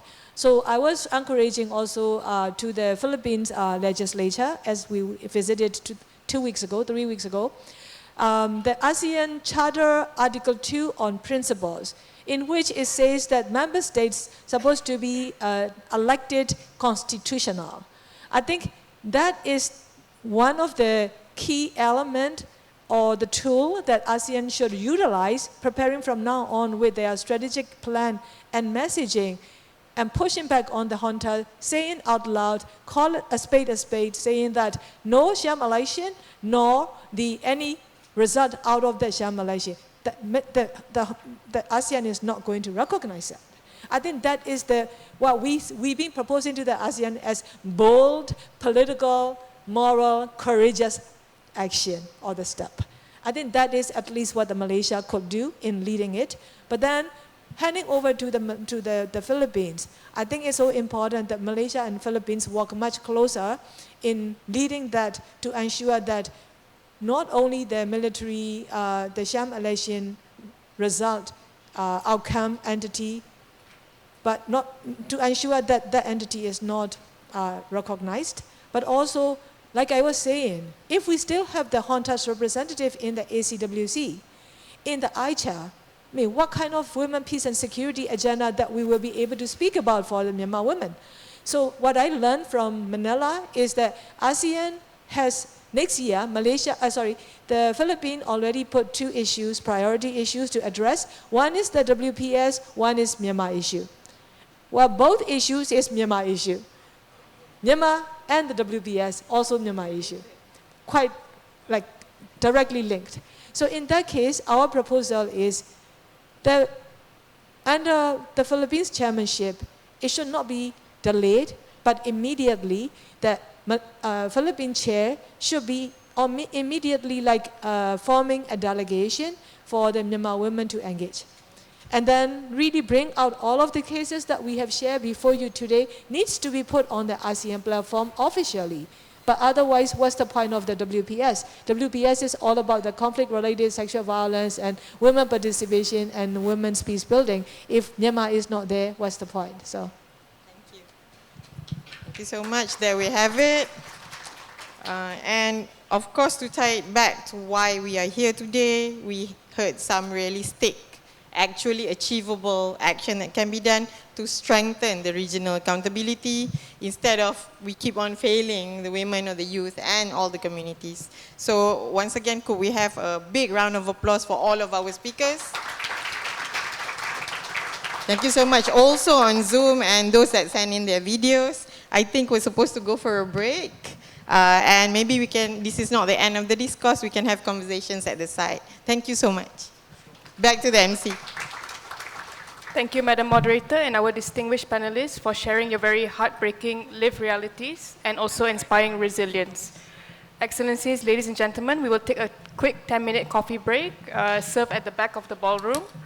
We encourage you to visit the exhibition booths on the right side of the hall. Please feel free to take all the free infographics, the handbands, postcards, and so forth. For online participants, kindly return to the Zoom by 11:10 a.m. as the program will continue promptly. Thank you.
Excellencies, ladies and gentlemen, we will now move on to the second panel session on youth.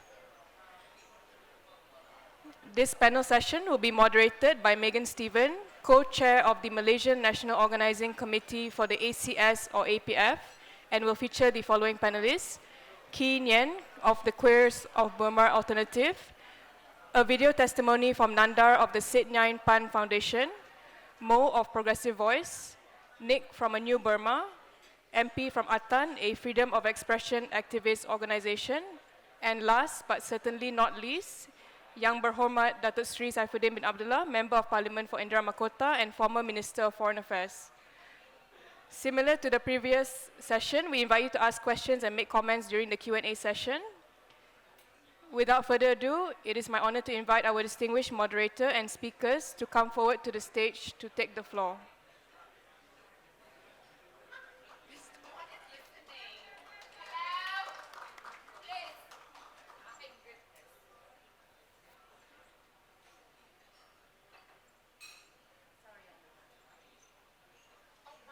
My picture is there.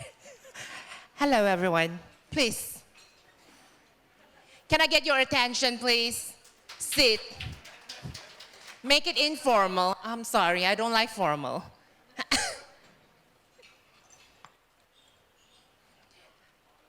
Where is that? Oh, Dato is on the phone. Okay. Hi. I'm a bit not nervous, but I think that, we're just done yesterday for ASEAN Civil Society Conference, ASEAN People Forum. Today we'll continue it here. Another, forum is good. A bit of nervous, a bit of everywhere too. But thank you for having me, although I'm not youth.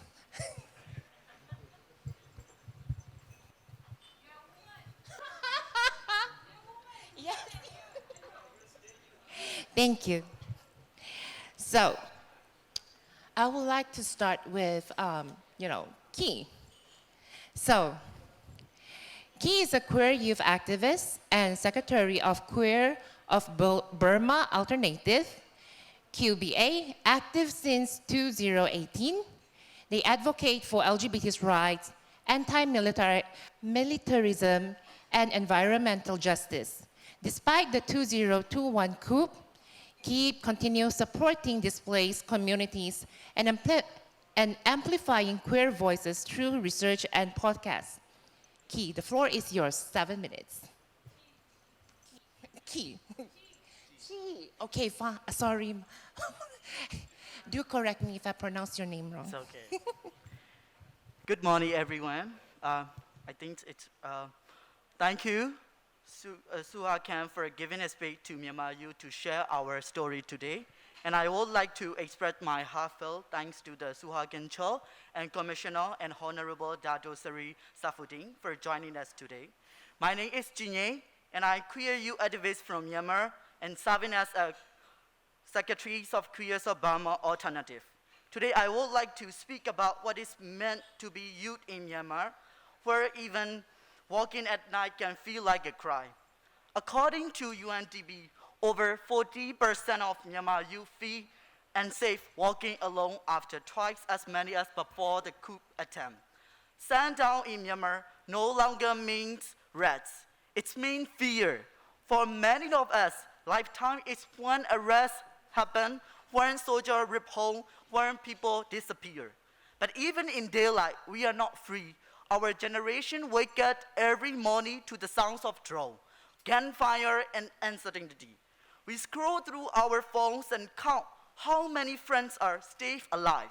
This is what is meant to be young in Myanmar, to grow up faster than your dream, to carry both drift and courage in your pocket. I was one of the youth who joined Spring Revolution in 2021.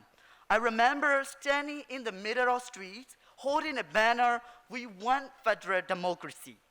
We were loud, fearless, or maybe just too young to be afraid. But the Honda answered us was bully. And also, just like that, our generation moved from street to shadow. The protests continue, but move underground. At night, we hide during the day, we organize support for the civil disobedient movement. People from all walks of life who refuse to honor tools of repression. We hold teachers and medics, move foods and medicine through checkpoint that could cost our life. Trust became our currency, our bond. Fear became our teacher. And still we refuse to stop, we keep resisting. For the queer youth like me, the danger double. We weren't only target for protesting, but for existing. The police detained my college's from student union. One of them is queer. She was tortured by soldier.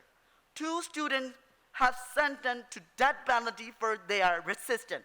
After 2 years in Honda detention, some students came out of prison with scar, stay smiling. They said, the Honda can lock my body, but they cannot cave my voice. That sentence has never left me.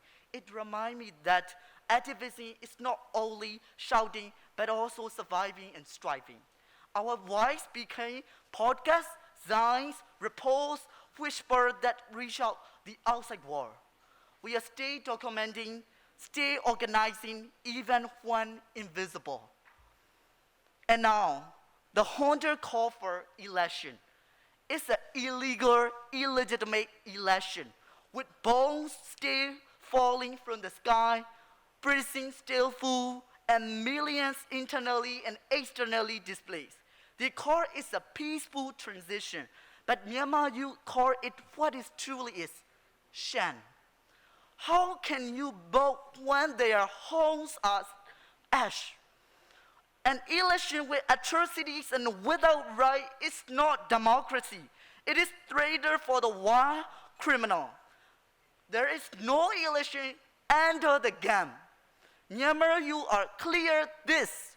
We are not rejecting election, which the holder has absolutely no authority to hold, but we are renouncing any process that manufactures legitimacy for military and condense its terror. When I was teaching Karani children in internally displaced camp, in a Karani grandmother told me, don't give it.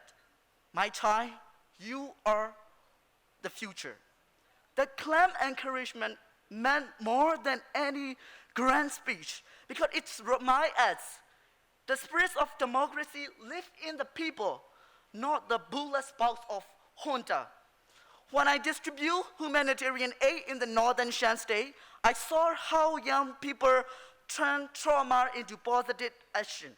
They deliver service and aid to internally displaced persons at night under the sounds of airstrike. They build makeshift schools in the forest. They protect each other like family in those moments. I saw the meaning of real peace building not at the negotiation table by elite militaries and politicians, but in the shell me, shell fears, and shell hopes of our federal democratic nation among the people from the ground up. That's what keeps me giving. Even after seeing the death, displacements, and disappeal, I still believe our generation remains abundant and unbroken. We are buried, yes. Buried means we are still alive. Today, SUHAKAM gave this platform to share our story, but I ask for more than a platform from Malaysian government. I ask for a solitary and legal protection for our people. Thousands of Myanmar youth are now in Malaysia, students, workers, refugees. Some are queer like me, some are hiding, many live without documents, afraid of being detained or deported. We ask for end to deportation of Myanmar people back to the junta hands. Under the junta, the bodies face torture, forced conscription, and even death. When you defend asylum rights of Myanmar people, you are not only upholding the human right, you are saving an entire generation facing fatal threat. To ASEAN, stop pretending neutrality is peace. Your silence has cost us thousands of lives. Engage officially with Myanmar legitimate stakeholders, the National Unity Government, ethnic resistance organization, federal units and civil society. Recognize the youth and queer people who are risking everything to rebuild our country. Peace without justice is just another prison. We need your courage, action, not your caution and lip service. Myanmar, you feel unsafe after the dark. It's because the night has stolen too much from us. But even in the darkness, we like candle. We still love, we still plan for a better future, better country. Because love and hope has not died yet. Love for our country, love for our freedom, love for the future we were want to see. Because we are building it with our bare hand. We are still here, we are still breathing, we are resisting, and we are not done yet. Thank you.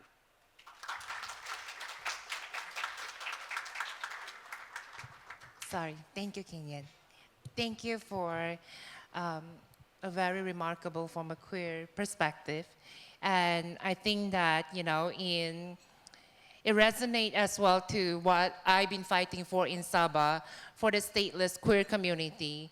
And we often not talk about it because it's too sensitive, too uncomfortable to talk about it. But afraid not, this stage is yours. The next one, I would like to invite Nandar, okay? Nandar will be doing it through online.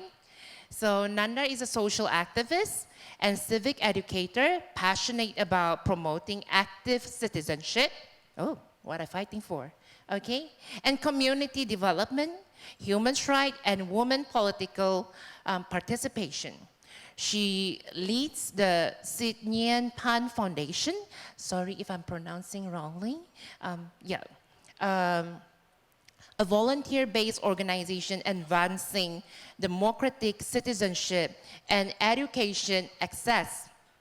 Nandar also served on the Central Committee of the Generation Solidarity Coalition of Nationalities, ASEAN, working towards federal democracy and equality for all in Myanmar. Nandar, the floor is yours. Minglava, Salama Paki, Commissioners and members of SUHAKAM, the Honorable Dato Saifuddin Abdullah, distinguished guests and the press. My appreciation to all of you for solidarity with Myanmar people. My name is Nanda. I am a civic educator and social activist. I'm representing the Nyevan Foundation, a community organization. I work in collaborative with frontline responders to provide education and humanitarian aid for communities affected by the military junta atrocities. I was also a student activist during my university years as I joined the All-Burma Federation of Student Unions, ABFSU, to promote democracy education. In 2015, during the military-controlled so-called transition to democracy, we, the students across Myanmar, mobilized for reform of national education law. The military launched a violent crackdown and arrested 127 students and youth. Despite this violence, we continue to campaign for academic freedom, student rights, and the release of detained students. Since the Myanmar military attempted to stage a coup in February 2021, it has arrested tens of thousands of pro-democracy and human rights activists, including students and youth, because of their resistance to its action and atrocities. In 2022, junta forces, soldiers and police raided my home at midnight and arrested me. In Myanmar, if you are young and if they suspect you are against them, the military arrest, imprison, torture, or make you disappear. During my detention, not only had I personally experienced ill treatment, I had also witnessed many cases of other women political prisoners. A woman in her 60s who stayed in the same prison cell as I was arrested by a militia group owned by the junta authority. She faced torture and sexual violence by this militia. They bound the legs of her feet with the tip of a hot pan, leaving holes in her skin, and they dropped candle wax on her vagina. In the prison cell, we helped relieve her injuries by applying medicine cream that we had. Among those who treated her was a nurse who the junta arrested and imprisoned for providing medical treatment to a youth protester. This young protester was bleeding after junta soldiers shot him. The nurse tried to stop the bleeding and treated the wound, and she was arrested for it. The nurse said the young protester was taken away by junta soldiers, so she does not know whether he was dead or still alive. News report only represent a small fraction of what is truly happening to our people inside the country. Most incidents go unreported. Our people are suffering immensely because of the military war crimes and crime against humanity. In the areas under the military junta control, especially mainly in Yangon, Mandalay, and Naypyidaw, most civilians are afraid of the military. Their gun, their shot, their gunfire, so people stay silent and follow whatever they are told, even if they don't want to. Fortunately, I was released, so I can now share some of the cases I witnessed in prison. However, more than 29,000 political prisoners remains behind bars and face torture and ill treatment day and night. Now the junta announced an election. This coming December, how can any country in the world believe such a lie? While this Madras military still detains over 29,000 political prisoners, my friends, my colleagues, my brother and sister, and bombs and massacre thousands of civilians. The international community must not take this opportunity to return to business as usual with Myanmar generals. If the war recognizes the junta as a legitimate government of Myanmar, which it is absolutely not, with or without election, it will be the end for those of us living inside the country. It will also mean that governments across the world are endorsing and condoning the Myanmar military war crimes and crime against humanity against the people of Myanmar and its genocide against the Rohingya. What is happening in Myanmar is not a war between two political rivals. Within our own country, this military is killing civilians, bombing schools and students, depriving our children of their future. We will have no future if we have to live under their control. At the Buddhist Festival of Lights last week, civilians in Chao Sakai region in central Myanmar were peacefully holding a candlelight vigil in protest against the military tyranny. Even during this sacred occasion, the terrorist junta bombed these peaceful protesters.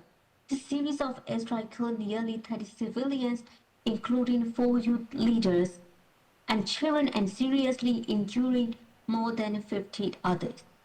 The junta deliberately targets civilians, schools, hospitals, places of worship, and religious gatherings. Since the coup attempt in 2021, the military junta has bombed over 260 schools over the country, across the country. Our children are living under constant fear of airstrike, fleeing to bomb shelters whenever the jets fly nearby. They are landing in bomb shelter when they should be in school. I work with community teachers from Chin, Sakai, Makwe, Yo, and Karani areas. Children and youths are facing so many challenges and difficulties to access education. Now, not only are they always under constant threat of air attacks, but they are also limited schools and boats. The junta also shut down communications and internet channels in dozens of townships throughout the country. These are essential tools for them to access education and build their future, but these children cannot access them. I believe in education is liberation. Through education, our current and future generation will awake to the truth, take a stand, and rise up against any oppression and violence. We need to break free from dictatorship and build a society that embraces our diversity with inclusivity and equality. The framework for this vision is federal democracy. I would like to call on the government of Malaysia, the current chairman of ASEAN, to publicly denounce and end all support for or plans to support the military junta sham election. In the revolutionary control areas, school no longer exist due to daily military airstrike. We need your help to stop this area bombing immediately by taking decisive action to prevent all ASEAN governments and companies from participating in the aviation fuel supply chain. Additionally, we seek your support in providing essential landing materials which must be delivered directly to local civil society organizations through border-based channels. Please also support our youth by providing educational opportunities in Malaysia. We need scholarship for youth who refuse to live under the junta and join the civil disobedience movement. We call for your support to continue their education through both online platforms and in-person learnings. These are my experience, what I had and what we are now facing inside the country that I share with you all. Thank you.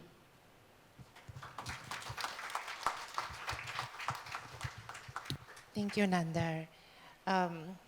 Yeah, I mean, sometimes I'm overwhelmed listening to Myanmar stories. Most of the time, I'll cry. And I think during the conference last 2 days as well, I have been crying a lot because of Myanmar and how we can see the resilience of youth fighting for democracy and freedom to, to free Myanmar from military. And yeah, sorry, got a bit emotional. Next, I would like to invite Mo. Hi, Mo.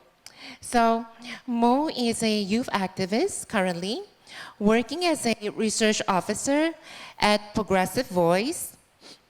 With over 2 years of experience in human rights research and advocacy, she has actively engaged and worked collectively with Myanmar human rights defenders and civil society organizations.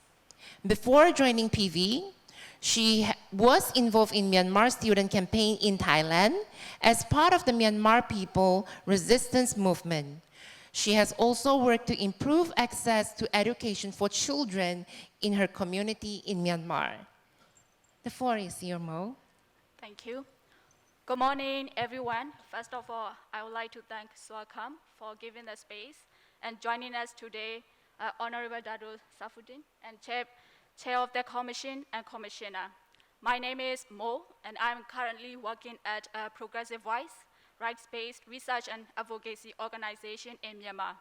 I came from a small village with around 200 households in Sagaing region, central Myanmar. Before the coup attempt in 2021, the area had never experienced war or been targeted by the junta's attacks, unlike many ethnic minority areas such as Karen, Karenni, or Kachin states. At first, just like many other areas, the people from central Myanmar peacefully rejected and resisted the junta's illegal coup attempt. As the junta launched terror campaigns against the civilians across the country, they had to defend themselves. The junta arbitrarily arrested people, carried out mass killings, and torture and banned villages. My region, Sagaing, has become the most attacked and then turned into a resistance stronghold. My own village has been attacked by the junta. It was shared twice, and more than 10 houses were destroyed. There was also frequent shelling and shooting from a nearby junta base, which is in a village controlled by the junta-affiliated militia that attacked civilians under the junta's orders. My neighbor lived in fear for their lives with that base so close to them. Now all of them no longer dare to stay inside the village. Finally, they have to flee to other areas for refuge in early 2022. However, the place where displaced villagers temporarily shelter are not completely safe, and they often have to flee due to repeated ground attacks from the juntas. Some of the families' temporary shelters were burned down from the junta troops following operations, and the area is vulnerable to junta airstrikes due to the flat landscape and there are also no trees or mountains to take cover. Until now, returning home is still impossible for them due to the constant threat of the junta's attacks. Transportation and communication are also major challenges for them. Traveling to towns and cities is also difficult due to the checkpoints, where they face the risk of arrest and extortion from the junta. Internet has been cut off in the area as well. Despite those challenges, the villagers are helping one another. For example, those who have land are offering spaces to internally displaced persons from other villages and to families who do not have land of their own. They also share their land to grow seasonal food, crops together and helping each other earn some income and secure food for their families. These are the lived stories I learned from my family and friends. Throughout these times, I was away from home because I was studying at a university in Thailand. Hearing these stories from my family and friends broke my heart, and therefore I have been doing everything I can away from home. In early 2021, I joined the Myanmar community in Chiang Mai, northern Thailand, to protest in front of the Myanmar embassy. In there, we strongly rejected the junta coup's attempt and called for the power to be returned to the people and demanded the release of democratically elected civilian leaders, including students, activists, and journalists. Together with my friends, we also organized a photo campaign inside the university in Thailand to raise awareness among students to tell what is happening in Myanmar. We also carried out a small fundraising activity to support those joining the civil disobedience movement. And together with some of my friends from my village, we also organized a small community-based learning center for the children of our village so that those children can continue their education. This is just about my involvement in Myanmar People's Spring Revolution. As we all already know, the people's resistance and resilience are unprecedented this time, especially young people. Those people are taking part in different roles to resist the junta. As you have already heard from my friends here, in response, the junta further imposed targeted attack on youths like us. Desperate junta launched its forced conscription campaign in February 2024 as it struggles to defeat the increasingly stronger armed resistance of People's Revolution. Although it has announced that the age limit will be 18 to 35 for men and 18 to 27 for women, in reality, the junta has been taking those who are beyond those ages. Now the situation has even reached an alarming level. Teens as young as 12 and women are also forcibly recruited. The junta has been turned its conscription campaign into a marketplace of bribery for its own benefit. Families are forced to pay bribes between $900 to $2,000 to avoid conscription, but the amount of bribery could be varies across the different areas. As of now, it has reached to the 30th batch. Presumably, junta planned to recruit 5,000 conscripts per batch, though the total number of conscripts remain unclear. The junta has been violently recruiting young people through summons, lottery, and abductions from the streets, buses, and even from their homes. This has driven many young people to flee the country. Some fled to liberated areas, and some fled to other countries. For those who fled to other countries face further risk of deportation from their respective host countries. The main problem is that those deported from places such as Thailand and Malaysia are handed directly to the junta. And then in the hand of the junta, they face an extremely high risk of persecution, including forced labor, human cheats, physical abuse, and being sent directly to the front lines to fight against the resistant forces. So given the severity of these deportation, I would like to call on the Malaysian government to uphold the principle of non-refoulement, to stop deporting Myanmar nationals, as such actions place them at serious risk of their life due to military persecution and forced conscription. I also would like to call on the ASEAN to fully support our people's revolution. It must engage with youth, civil society organizations, and formally engage with the legitimate stakeholders of Myanmar, including the National Unity Government, ethnic resistance organizations, and federal units. At the same time, ASEAN must take urgent and concrete action to stop the junta's terror campaign against our people. Thank you so much.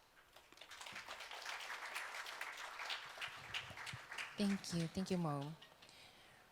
Just a reflection on how, when you mentioned that you're studying and how you feeling, how do you feel calm when you study in Thailand, and knowing that the situation back at your homeland, that being attacked by the military, and it is something that I think that Malaysia, us can help each other. And then how as well we have a lot of Myanmar citizens that here as a refugee as well, and to protect them, not being deported, by Malaysia government.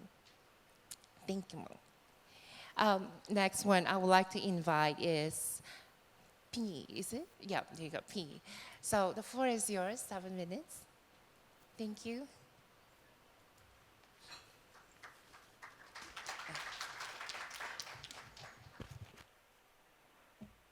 Good morning, everyone. I'm so delighted to be here. First of all, thank you, SUHAKAM and Honorable Dato Saifuri for giving me this space to share my story. I'm Chin ethnic from Myanmar and Chin community. I speak today as someone who has my generation folks to make the hardest choice to stay in danger or leave our home or our country. Before 2021, Chin State was already one of the least developed regions in Myanmar. Our roads are rough, few hospital, education opportunity was scarce. We are lack in infrastructure. We are made for resilient and community spirit. We take pride in helping one another even in the harder times. Similar to other young people, many of Chin youth dream becoming teacher, nurse, engineering to serve their people and build their state. I'm one of them. However, those dreams were shadowed by the poverty, equality, and decades of neglect from central authority. As you all aware, since the military coup in 2021 in February, everything was changed immediately. When the military staged the attempted coup, the fragile peace in Chin State collapsed. Airstrike, arrests, rapes swept across the community. They burned the village, church, school were destroyed. Entire family and villagers had to flee into forest or mountain, not knowing when they will ever see their home again. As the military violence our youth protect becoming severe, as when they become brutally cracking down on the youth and people about 2 weeks after peaceful protesters. By the way, I'm working at the ALTSEAN organization, Freedom of Expression Activist Organization. It's youth-founded and non-profit organization established in 2018. The mission is to ensure right to free expression in Myanmar society. Since the coup, our organization constantly provided support for security, communication, and transportation for strike leader, activists, human rights defender, and journalists by setting up a safe house. However, the situation continued to worsen. Even many of our colleagues, friends, comrades were also arrested. This forced me to leave my home. Therefore, I decided to relocate Bora area late 2022 to continue my activism work with my organization. We all in different war and different place, even for especially our people in Myanmar. We live in different region and state. However, the pattern of violence and atrocity committed by the military junta are against the people across the country are the same. They burn villages, they kill people, they bomb people and private and public infrastructure such as school, hospital, and churches. The military, they rape their women just in front of their family and a husband, and they kill their children. I don't think you have faced that kind of experience in your entire life. Fighter jet fly almost every day and night. People are constantly forced to run and find safe corner or bomb shelters. Sadly, I experienced that kind of experience last year in 2024 when I traveled with my colleague to liberate the area in current state, which is under the administration of current national, and spent almost 10 days with my fellow young who are sacrificing their life for our country. Good and bad, during those 10 days, I have witnessed that the jet fire patrolling in the sky. I have never experienced anything like that.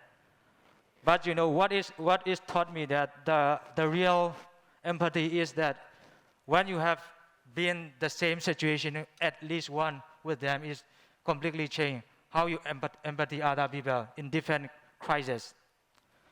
Those 10 days was the most terrifying of my life. I truly didn't think that I would survive to leave that place. Thank God I'm alive, you know. Almost my childhood friends leave our hometown and our Chin state, even relocated in Malaysia. Today also I met one of my Chin brothers sit over there. He joined the Myanmar-Malaysia NOC, which is very impressive for Malaysia NOC we have been doing. Thank you for that. Sadly, you know, in my hometown, there's no one you left in my hometown, especially my friends. Consider this, the military current terrorists again, including ALTSEAN, has been nationwide for the past now almost 5 years.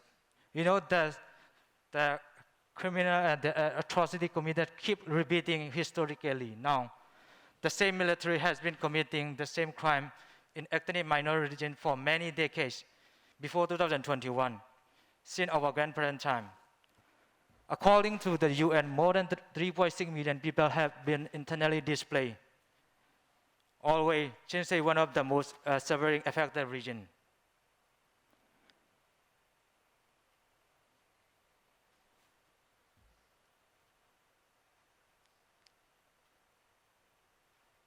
You know, recently one of my friends who joins armed resistance People Revolution said, he said, we have only two choices, flee the country or face arrest and death at the hand of the hunter. He decided to join Zoland People Defense Force in Chin State. And also, they are one of my admired person who are very passionate in activism and now is joining an armed group, Mang Sangka, somewhat familiar with his name. He said recently in his interview, we choose to take up arms as we have no other choice. The situation demands it. This is, I would say this, the most unfortunate for us. Nobody wants to do this. We are forced to choose this. Therefore, my message to ASEAN and international community is very simple. We need protection, opportunity, and hope. That I have 3 recommendations for ASEAN and international community and other different organizations. My first recommendation is ensure safe and legal pathway. ASEAN and nation state should expand safe legal migration and asylum channel for people fleeing conflict area, especially youth and family from Chin and other regions of Myanmar. My second is protect migrants from trafficking and abuse. Thousands of migrant Myanmar people, including Chins, face exploitation and trafficking in border area. This might be treated as people in need of protection, not as criminal. No young person should be detained or deployed there simply for seeking safety. My last request is that include youth and ethnic voice in ASEAN dialogue. Real long-lasting peace and regional stability cannot come from top-down and exclusive engagement. I call on ASEAN to include youth and civil society, ethnic representatives from the ground in ASEAN, discussion and decision making. We know our community best. We decide what happened to our community. To conclude my testimonies, thanks again for the SUHAKAM for hosting this public forum and amplifying our voices of youth and community. Our generation has suffered, but we are not powerless. We will keep building, hoping, and speaking out and striving until one day we can return home safely, where we are free to choose our own dream and build our dream in reality. Thank you, everyone. Thank you, P. I'm sorry, just now I've forgotten to introduce who is P. Well, we make it informal, okay? P is a Chin Youth from Chin Youth, activist in Myanmar, currently working with ASEAN Freedom of Expression Activist Organization. Since the 2021 coup, our work involves supporting activists, journalists, and human rights defenders through ASEAN core activities in research, advocacy, and awareness raising to promote free expression. Thank you, Phi. Sorry that I didn't introduce you just now. Well, maybe we make some fun. I mean, we are too formal at here. I mean, yeah, I feel a bit intense. But, you know, I feel like Malaysia always talk about, you know, Palestine. But we never really talk about our neighbor, just Myanmar. And one thing that I would like to, you know, take about, you know, from one of my friend, Yasmin Ullah, she say, caring about Gaza but ignoring or even hating on other genocide survivor is the most surefire way, I've forgotten, the perpetrator of hook. There you go. I mean, this one is from, you know, from Yasmin Ullah. So we have been talking about Palestine so much, but our neighbor is just next to us, and we fail to, you know, protecting them. So I think that, you know, this year, having the Malaysia NOC, two of the Malaysia NOC is from Myanmar refugee, is one of my proudest achievement that I ever have, you know, having them in my committee. Thank you. And last but not least is Nick, okay? Nick is, nickname is Ta Thai Hui. Nick, forgive me. Okay, is a Burmese activist and program director at A New Burma, based in Chiang Mai, Thailand, a Wisely Fellow, and passionate advocate for democracy and human rights. Nick leads art-based advocacy, wow, initiative that amplify voices for Burma democracy movement, blending emotional storytelling, factual documentation, and public engagement. Their work spans international exhibition, youth empowerment program, and global advocacy effort, highlighting resilience, human rights, and the power of art in driving social change. Nick, the floor is yours. Good morning, everyone. Selamat pagi and Minggalaba. It is an absolute honor to speak before the Chair and Commissioners of Malaysian Human Rights Commission, SUHAKAM, Honorable Dato Saifuddin, dearest friend Megan, and our colleagues from civil society organizations and distinguished guests here in this room and online. As Megan introduced me, my name is Nick, a youth activist from Myanmar, and I work with A New Burma, an initiative we devoted to amplify the voices of those who have been long silenced. I stand before you not only to share about my journey, but also to honor those countless young people who have endured both the darkness and the light of our country's struggle. And despite everything, we continue to rise with courage, resilience, and hope. In my story, I have witnessed three defining moments in my lifetime. The 2007 Saffron Revolution, when I was 8. The Rohingya genocide when I was 17. And 2021 Spring Revolution. Each of those moments shaped who I am today. But 2021 was the turning point. At that time, I was a medical student. Like many young people, I believed education was our only way to rebuilding Myanmar. During COVID-19, I volunteered at a quarantine center to keep people safe, along with my comrades. And in 2020, it was the first time in many years I felt a sense of collective purpose, my first vote, and our glimpse of democracy. We really thought we were moving forward, that we could study, graduate, and rebuild our country. But on the morning of February 1st, 2021, everything was taken away. The attempted military coup did not just arrest our leaders, it also arrested our future. That morning, my classmate and I were sitting in the lobby of our quarantine center. We had to make a choice. Do we return to silence, or do we stand up against this attempted coup?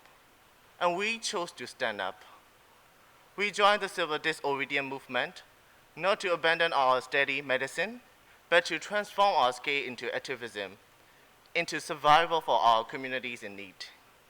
I work with volunteers and doctors who refused to serve under the junta's control, and who set up mobile clinics in villages under attack.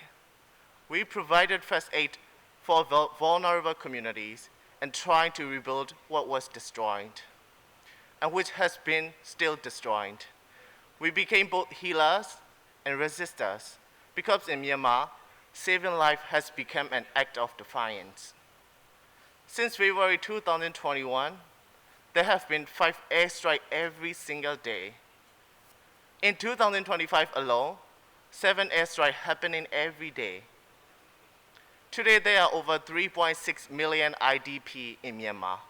That means around 2,000 people are forced to flee their home every day. 2,000 people every day.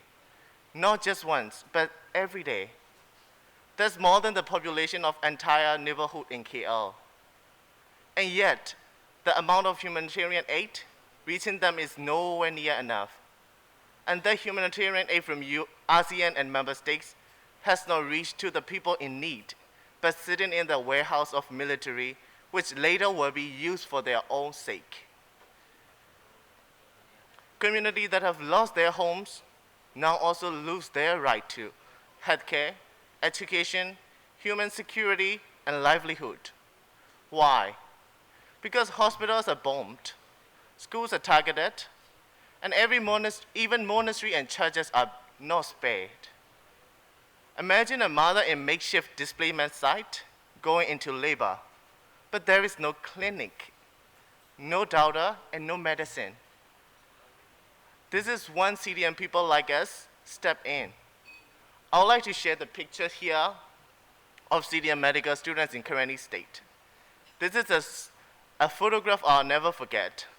A CDM student helping deliver a baby under candlelight during an airstrike. And another one, a group of CDM students performing an emergency surgery in a jungle clinic. So these are not stories of like heroism. These are the stories of necessity. Because when a military becomes your enemy, saving lives becomes an act of courage. For us, activism is not just about protesting on the streets anymore. It's about rebuilding communities when the system is broken. And yet, the struggle is becoming harder every day. Humanitarian access is blocked. Aid is politicized, and civil society in Myanmar is being criminalized. Our generation is being forced to choose between 2 options, exile or imprisonment, maybe sometime both. But there is the truth we carry. We are not really victims. We are rebuilding our future. The youth who once studied to heal the bodies are now healing the communities. The artists who once painted for beauty now paint for the justice. The teacher who was taught in the classroom now teach under the trees, in the jungle, in the bunkers, to be safe from the area bombings. This is the spirit of Myanmar youth today, and that is why I'm here. We need ASEAN and international community to not just watch, but to act.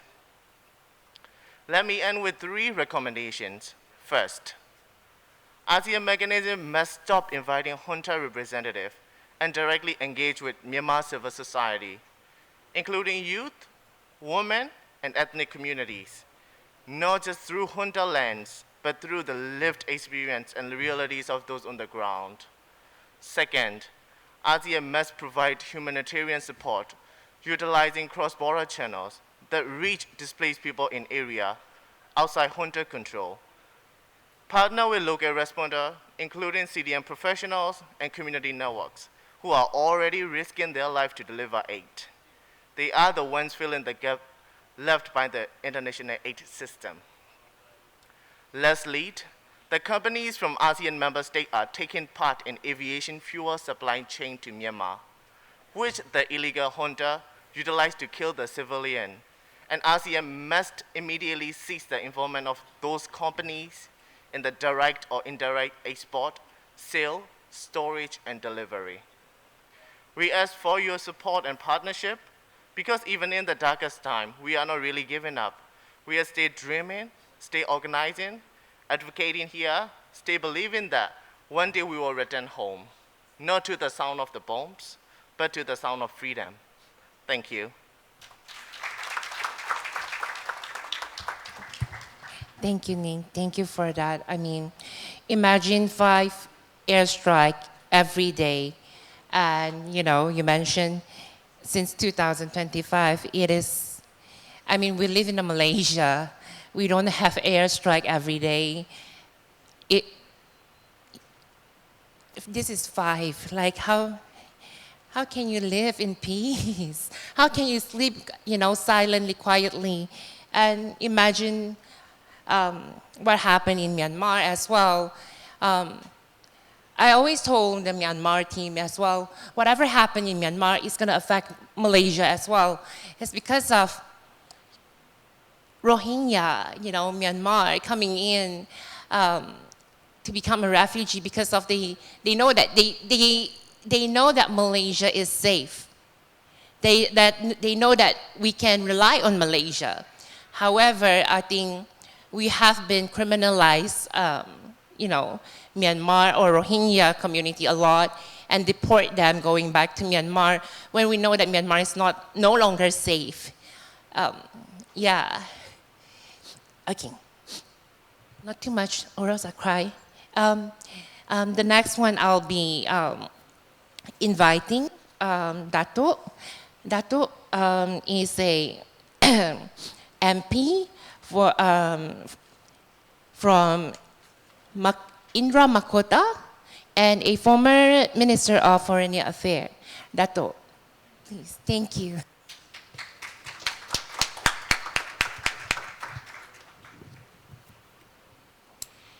Assalamu alaikum and salam sejahtera.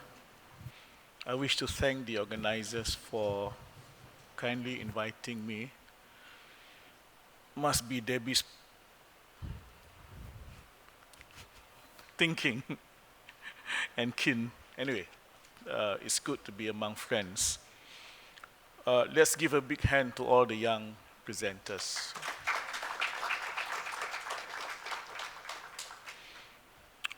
If I may, I would like to share a couple of things, but I will start with some of ASEAN problem when dealing with youth and even with women. Particularly for the young, unfortunately, many ASEAN leaders still look at the young as future. They forget that the young are already here now and that they are not just leaders of tomorrow, but they are leaders of today. And by leaders of today, I mean in 3 types or categories. One is they are the leaders of those who are younger than them. Number 2, they are leaders of their own generation. And number 3, and this is the most difficult, that adults, I mean, even they are adults, I mean, former leaders must recognize that they are partners in leadership. Because they are not recognized as such, this is the problem. Most ASEAN leaders don't actually invite you guys to consultation. So we have to change that mindset. And former leaders of ASEAN must also recognize that young people have a different way of looking at things. I have a daughter who is 32 years old. The way she handles her handphone, I mean, I was a basketball player and I used to be a coach. My daughter, who is 32, also plays basketball and is also a coach, but she's the kind of person who can play basketball using her right hand and using the phone with her left hand. Now, how do you do that? Yeah, I mean, she was born with the handphone. I was born with the old typewriter, the big, bulky, blue-colored IBM, and whatnot. So we have to recognize that the young people have three basic demands. Number one, they want their voices heard. Number two, they want their roles to be recognized. And number three, they want their issues and problems to be addressed in the way that is relevant to their style of living. I can't solve my daughter's problem using my way. Then she will tell me, Papa, my way or your way or highway. Yeah? So we have to get our worldview on the young people correct, if I may.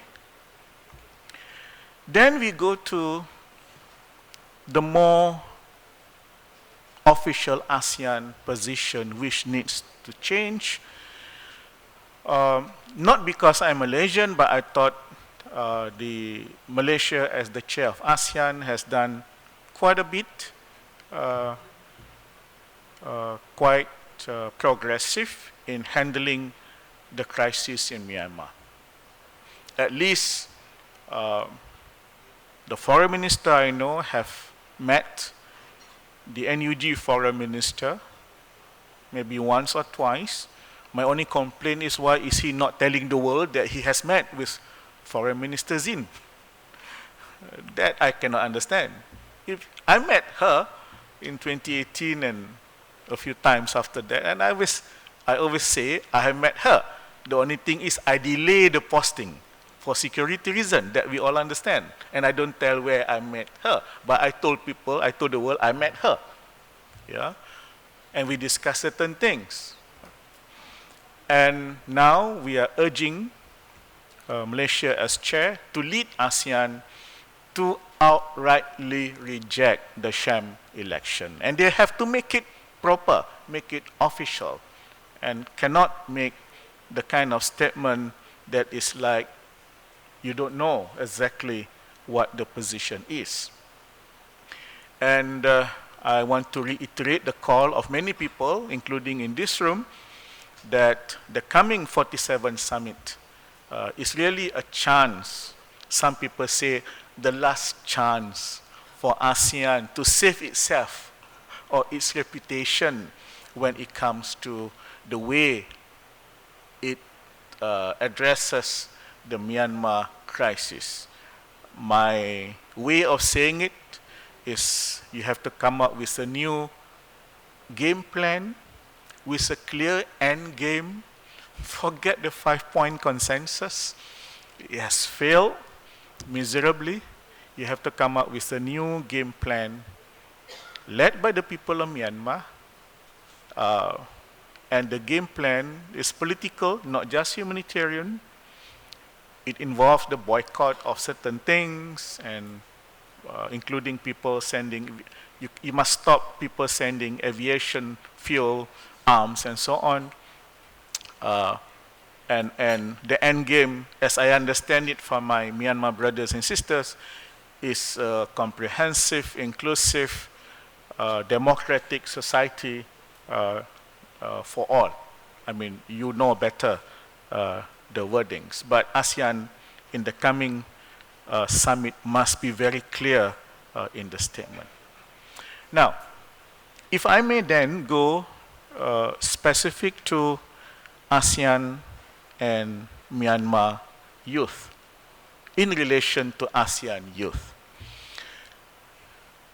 what is irony is that when it comes to ASEAN official program on youth, the three longest, and one is longest, the other two is not so long, but these three made the probably where money is spent most, but definitely not from ASEAN, and it's not made in ASEAN, but these are ASEAN youth program. Number one, the SHIP for Southeast Asia and Japanese youth program started 30 years ago. It started with the name of the ship, Nippon Maru. Okay, it's not made in Jakarta, the ASEAN Secretariat. Number two, the Southeast Asia Youth Leadership Program is a US-based program, not made in ASEAN. Number three, Young Southeast Asian Leaders Initiative, YCLE. This was, I think, during Obama's time. Still not. So where is the made in ASEAN youth program? I mean, there are pockets of program, but I can tell you, I mean, I was the former president of the Malaysian Youth Council, so I know what I'm saying. I have not seen it. There are a few here and there, but not as long, as sustainable as the number one program, and not as big as the number one, number two, number three program. So ASEAN must really back up, put a lot of money. Asia Foundation must put a lot of money. ASEAN Foundation must put a lot of money in ASEAN Youth Program, which of course includes the Myanmar. Now, specifically for Myanmar youth, I think there are two that ASEAN and Malaysia can do. One is on education and one is on capacity building. On education, in Malaysia, I think there is still this struggle to enhance the role of the alternative learning center. Malaysia, like many countries, by definition, is not spending public money on education for refugees. Don't ask me about refugee, that's another story. But at least there are children who are holding the UNHCR card together with this another local version of it, but we need to improve that. We need to improve that greatly. So we call this the Alternative Learning Centers, ALCs. I think there are 50 or more of them, run by CSOs, most of them, or maybe all of them. We need to strengthen the financing part. And let me first, before that, we also, in Malaysia and other countries in ASEAN, need to be more real in allowing the refugees to work. Because what is happening in Malaysia, for instance, is this. A family with a children who is supposed to go to the ALC. Now, if the family doesn't have work or not enough money, chances is the kid will end up working and not going to school. Or the parents will not be able to send the kid to school because going to school means you have to pay for the bus and things like that. So either the kid is not schooling because it's working, helping the family, or can't afford to go to school because of logistic problems. So we need to look at the family. I urge the Malaysian government, already there was, until before the last election, on the table. I know it has already been approved, but not sure if it has been implemented. There is a new directive under the National Security Council, Directive number 23, that should by now allow refugees to work formally, in the formal sector. They are working, most of them are working, but they are in the informal sector. And once you are in the informal sector, you know, bad things can happen to you because your employers just don't care because there's no control. So we need to do that. we need to register all of the alternative learning centers and even add more of the ALCs. We need to help them improve their curriculum, teacher training. I'm not even talking about teachers' pay, I'm talking about teachers' training. The buildings, the furnitures, the books, and the other equipments. Another thing that we were trying to do last time, and I hope the current government can also do this, the Ministry of Education needs to come up with some kind of certification for all of the people who leave the ALC. I mean, you go to school for, say, 6 plus 5, 6 plus, yeah, let's say you go for 9 years of schooling or 11 years of schooling. Mind you, the ALCs are self-managed.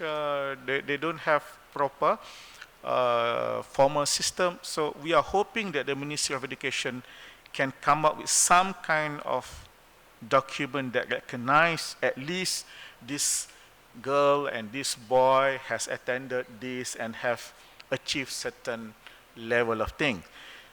The better run ALCs, they actually do international programs, but that will even be more costly. If there are 50 ALCs, I think maybe a dozen, maybe, that have international, that undergo international programs. They are quite okay, but there are at least another 80% of them who needs a lot of help. Universities, I think they don't really, already a few universities have taken in some students, even without the papers, because they have special entry examination. Some go abroad to Turkey and other places to study. But I think the more we do better at the secondary school, at the ALC, I think more universities in Malaysia will open up to welcoming and recruiting students of refugees. Now I'm talking specifically on Myanmar, of course. Now, my last point is really capacity building. The people are winning. It's only time when you will then have a new Myanmar, Doa, we pray for you, and then you have to start your own rebuilding and reconstruction. But Malaysia and the other ASEAN member states can actually start capacity building training now. And for Malaysia, you have I can be very blunt in this one. I wish I didn't manage to do this. I promised some of my friends to do this, but Parliament was dissolved too early. I think I promised Debbie. The IDFR, the Institute for Diplomatic and Foreign Relations, have funding for training, capacity building training for people from third world countries. Please, by all means, train our Myanmar young women and young men. The money is already there. Just knock on the door. Now I'm knocking the door. The money is already there. Train them, because they need the kind of preparation. Because I know in your heart, deep in your heart, you want to go back and you want to rebuild and you want to reconstruct. And Malaysia plus the other ASEAN member states must be more real in facilitating this process. Of course, there are the different roles of other international organizations and the United Nations and the ILO and all the subsystems, all the systems, but in the constraint of time, I would just limit it to these points. Thank you very much. Thank you, Dato. Online, yeah. Do you want me to read online, or is online going to unmute themselves? But it's okay. Let me read the question, okay? But before I read those questions, I would like to, ask Dato one question too. Dato mentioned ALC, but what we see in ALC in Malaysia is, as much as it sounds promising as well, ALC, their requirement to register as ALC, the requirement is very high. So perhaps Dato, can suggest or maybe ask the government to reduce the requirement, because I think not just refugee as well, but stateless, mainly in Sabah, to attend a ALC or CLC is impossible. It sounds impossible. Perhaps Dato, if you have any, suggestion or recommendation? Well, not sure if I have the complete answer. But I can say this. The current government, at least the Home Affairs Ministers, whose name is also Saifuddin, but he's Nasution, I'm Abdullah.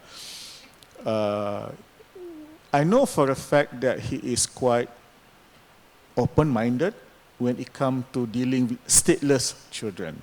And I think they have done quite a bit more than what we have had in the past. So we need to ask him and his team to do more. But we definitely need to talk to the Minister of Education so that she can actually facilitate. The former Minister of Education, Dr. Mazli, was very committed. But unfortunately, his tenure was shortened. That was in 2018 and 2019. So, yeah, we definitely have to do more on the, I won't say, well, it's on the legal part. Yeah, because some people, and this is a problem because some people look at everything as legal. I'm not saying that you have to break the law, but if you are born in a situation where you are stateless, then people from outside must really understand what the mind and the thinking and the psychology of someone who is stateless. So we have to look at it from his or her worldview, then only you will understand it. Yes. Thank you. Thank you. Thank you, Dato. So here is the question from online. Perhaps, all of the speakers, you can answer. If you think this, you can answer, you can feel free to answer. So, sounds like this. We have been raising our voice for 5 years for human rights violation. While dialogue, advocacy, and international statement are being conducted to stop human rights violation, the military is still killing people every day. People are living with nightmare every day. I would like to know what the fastest way to stop this violation. What will be the collaboration of ASEAN to punish Min Aung Hlaing who commits international crime? Perhaps this is a very difficult question. Should I just, point to who would like to answer? Or maybe Dato? Am I putting Dato on the spot? I'm sorry.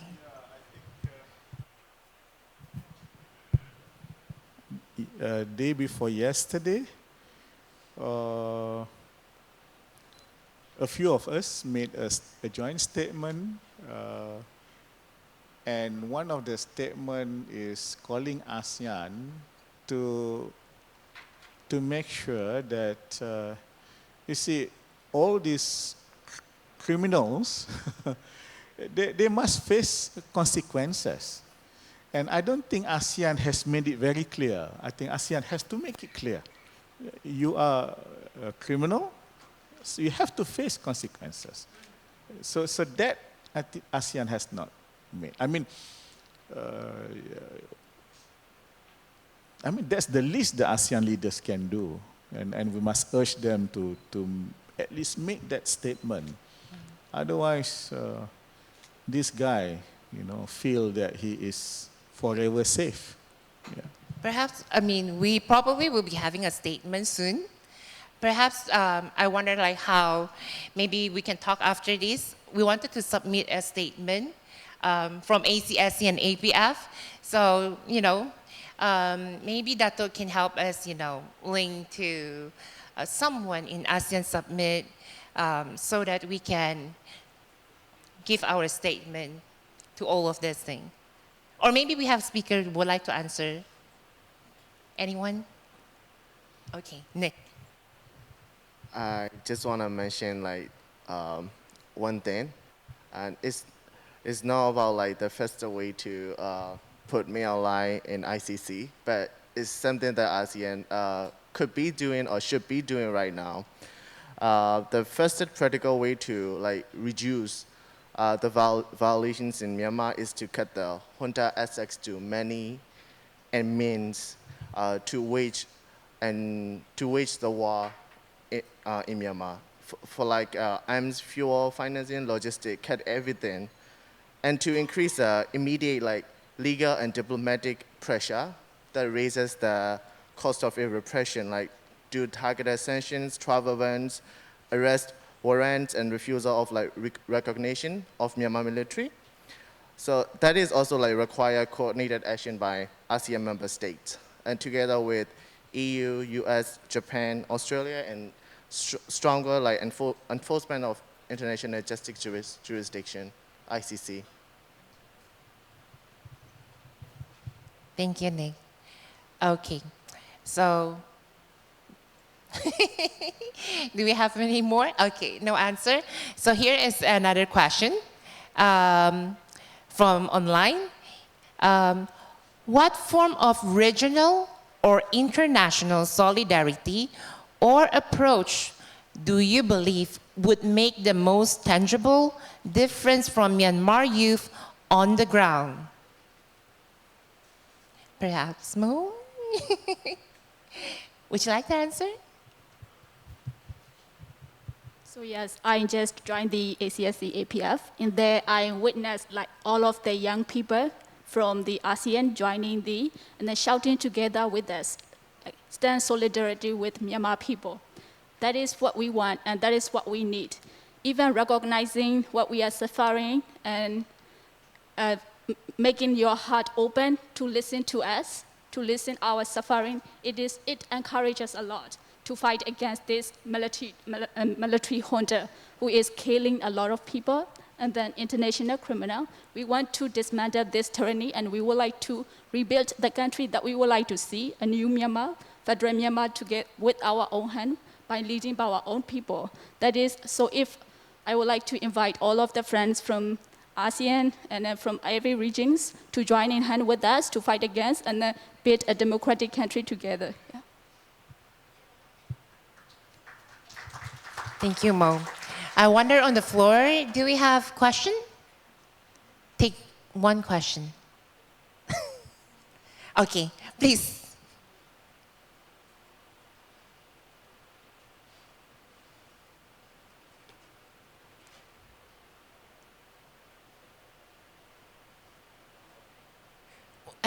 Is it not turning on?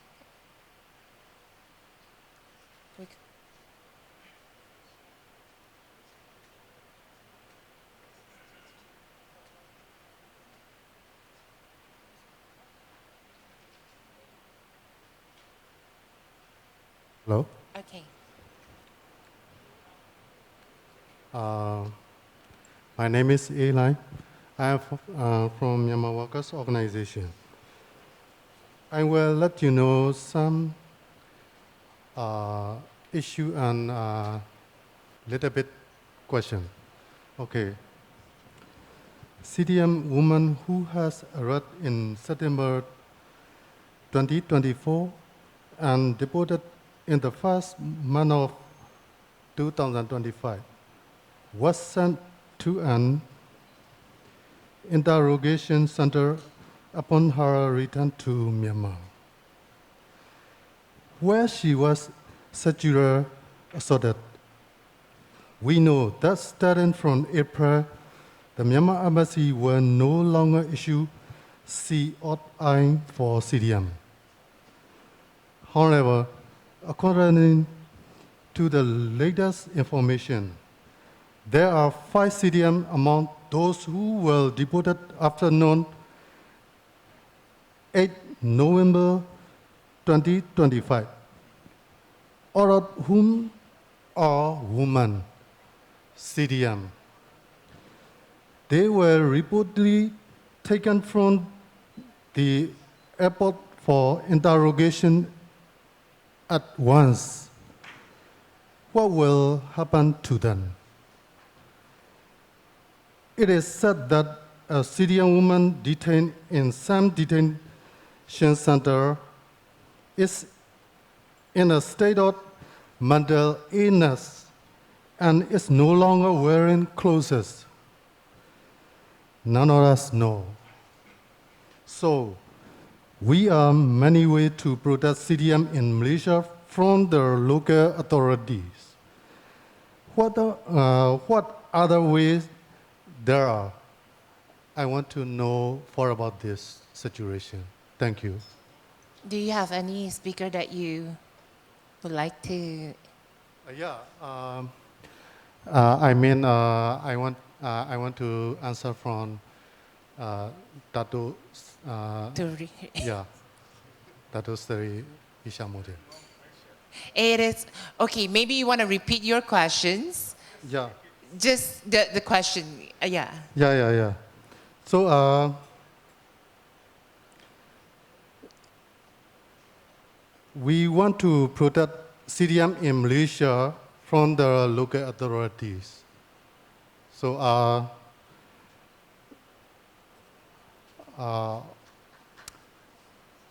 which way to the which way? What does it mean? Sorry. How to protect CDM in Malaysia, Myanmar CDM in Malaysia?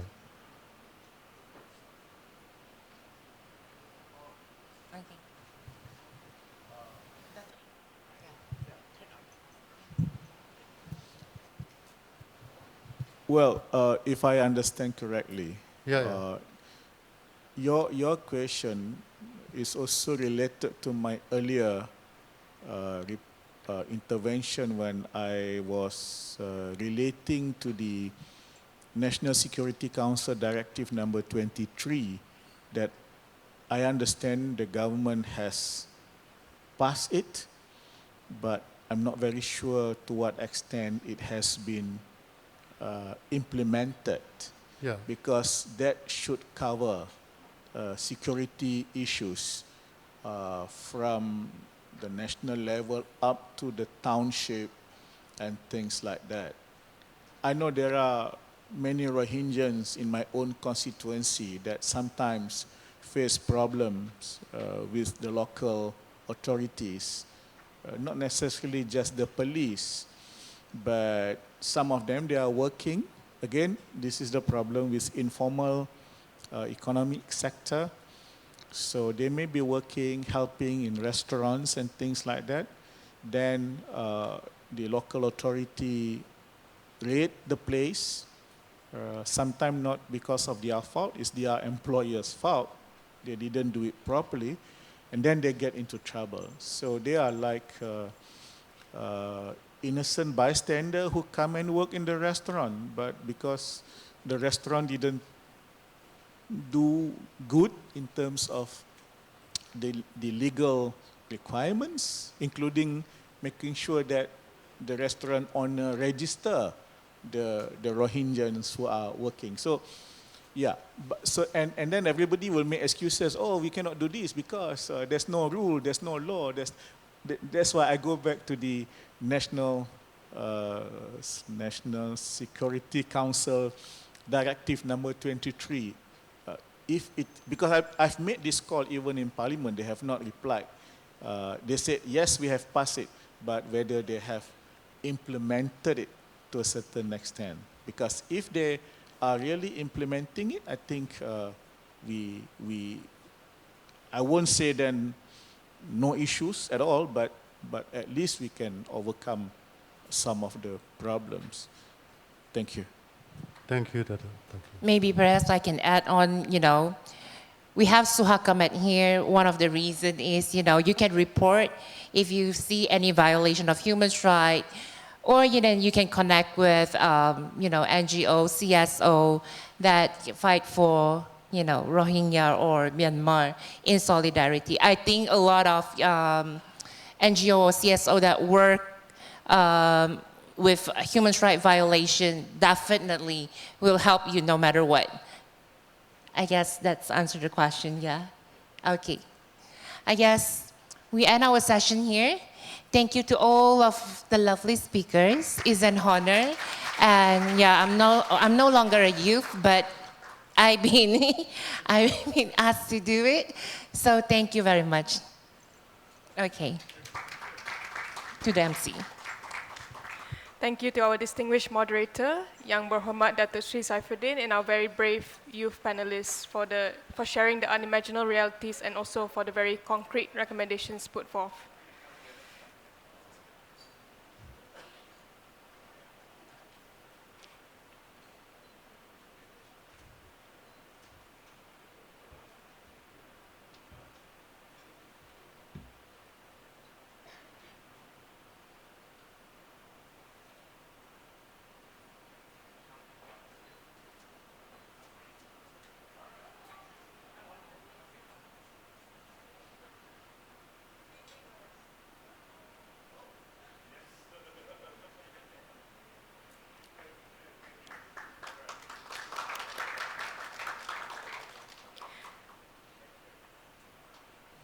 Excellencies, ladies and gentlemen, as we approach the end of today's forum, it is my honor to once again invite Debbie, the coordinator and founder of ALTSEAN-Burma, to deliver her closing remarks.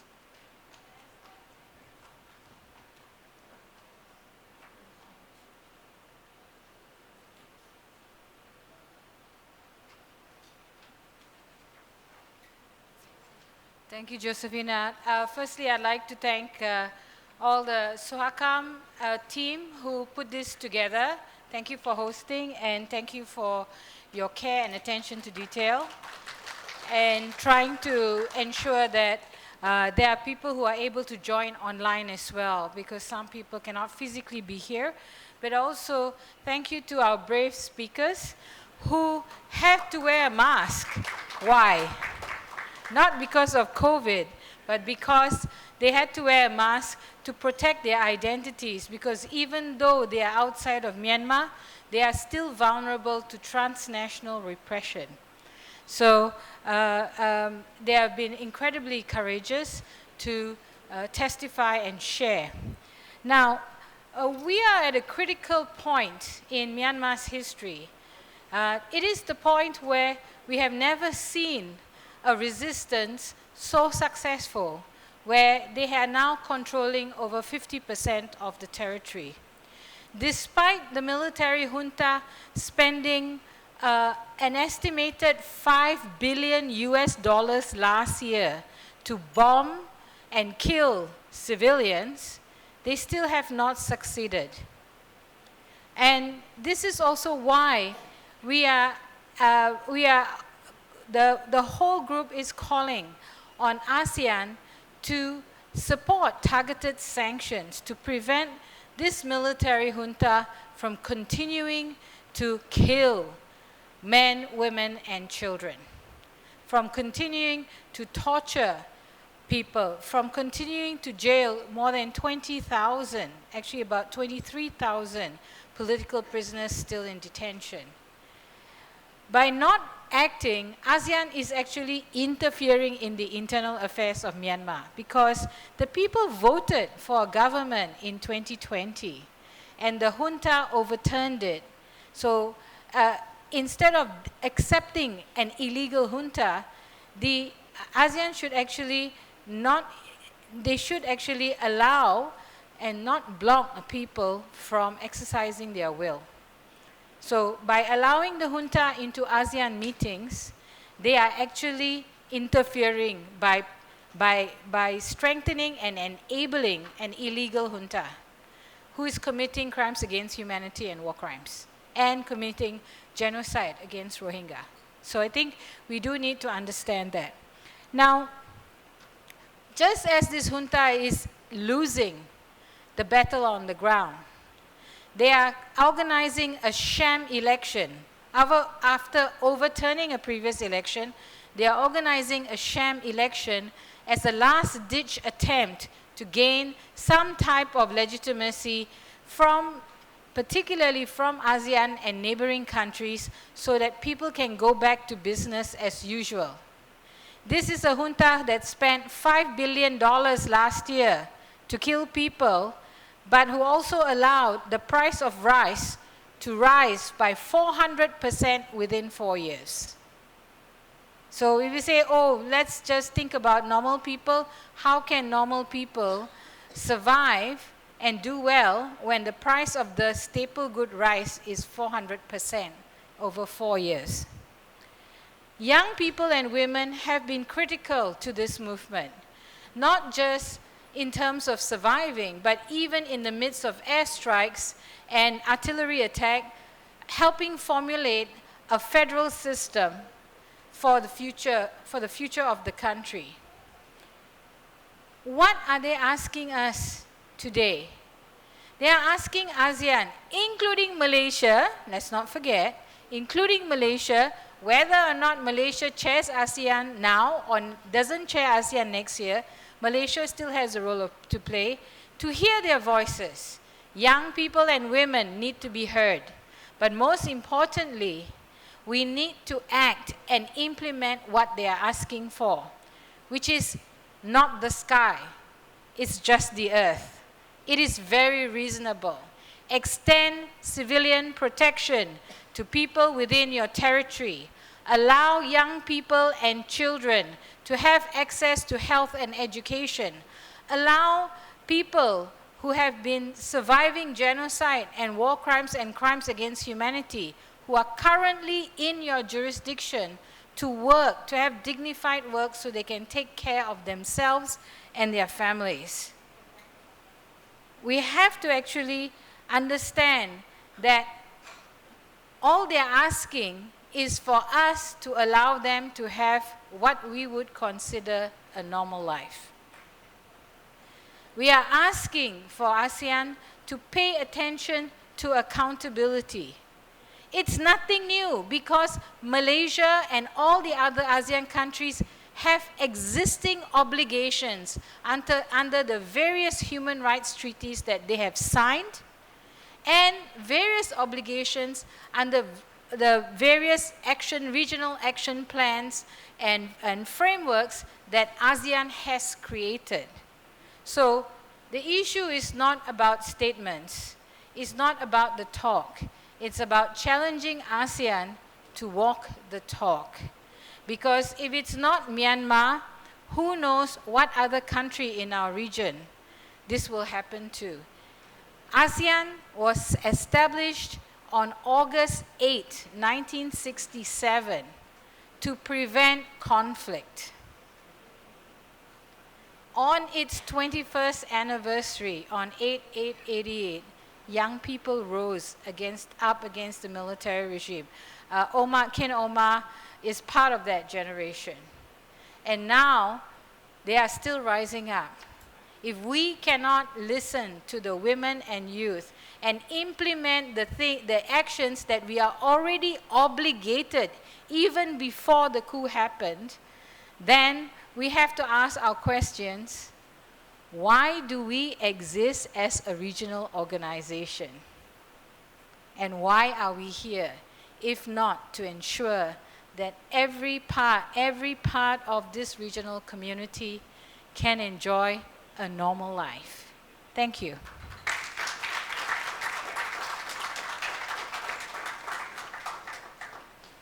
Thank you, Debbie, for the very meaningful remarks. And finally, I would like to invite Kin Omar, Chairperson of Progressive Voice, to say some final words. Thank you, Josephina. My final word is just really to express our heartfelt appreciation to all of you for taking time joining us online, also in person, but particularly to the SUHAKAM. I just want to take the opportunity to share with you our Progressive Voice and local partners. We have been, of course, in our human rights work, we have always tried to engage with the different national human rights institutions such as SUHAKAM and CHRP, the Philippines Human Rights Commission, or Komnas HAM, the Indonesia Human Rights Commission. And we've been very fortunate that we've been well received, welcome in our engagements, in which when we propose ideas, such as like the one today, for example, just like in the Philippines, also in Timor-Leste last year, we proposed the same thing, that we bring forth the idea to the National Human Rights Commission in Southeast Asia, who we see are lending solidarity and support to our Myanmar people's movement. And we ask, would you be willing to open the door and listen to our people's voices and hear from them and see if you could actually lend any more further support to us. And today's event, of course, as we reach out to the SUHAKAM, thanks Hannah, and thanks Josephina, of course, Mr. Chairman.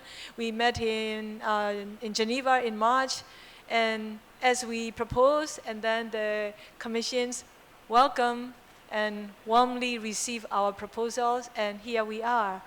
We're not going to stop here, friends. We are bringing this into the further here in Malaysia as in the coming 2 months, but then moving on to the Philippines, as the Philippines will take the chair. We will continue relentlessly, unwaveringly of our efforts to bring sustainable peace and the new future for our young generations in Myanmar. One thing that I can say for sure is the Myanmar military junta will never defeat our people's resistance and resilience.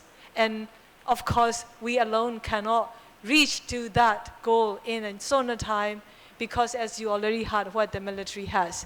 I always tell this, I always say and share with the young people is like, if there were no military airstrikes, you guys could have won like 2 years ago, not like our time.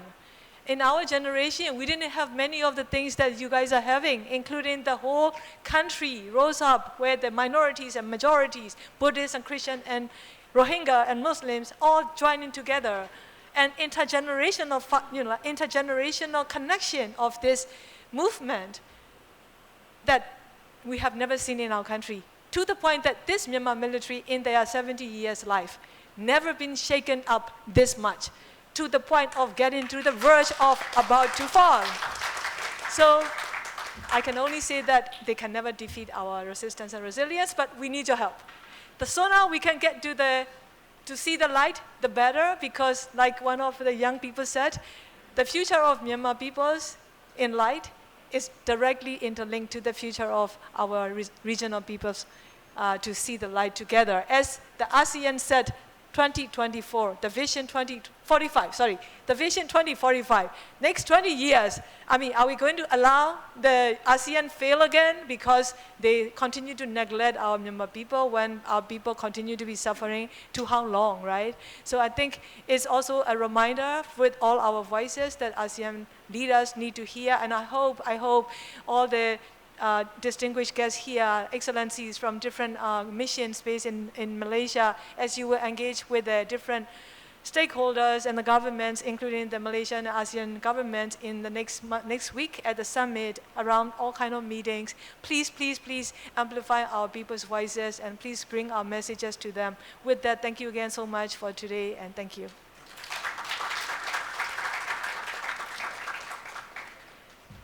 Thank you, Omar, for the very heartfelt closing. Excellencies, ladies and gentlemen, we have now officially concluded today's joint forum on strengthening the regional accountability, ASEAN's failure on women, peace, youth, and security in Myanmar. On behalf of the organizing committee, namely SUHAKAM, Progressive Voice, and ALTSEAN-Burma, I wish to extend our heartfelt appreciation to all our distinguished speakers, as well as our participants for being part of this discussion that we hope will contribute to the shared vision of peace, accountability, and solidarity for the people of Myanmar. As we close the event, we warmly welcome all in-person participants to join us for lunch at the Cita Rasa restaurant located at the lobby on the ground floor. And before you leave, please don't forget to drop by our exhibition booths, and you can say hi to our SUHAKAM's promotions team at the back. And with that, I bid thank you to everyone for participating in this forum, and we hope to see you again soon.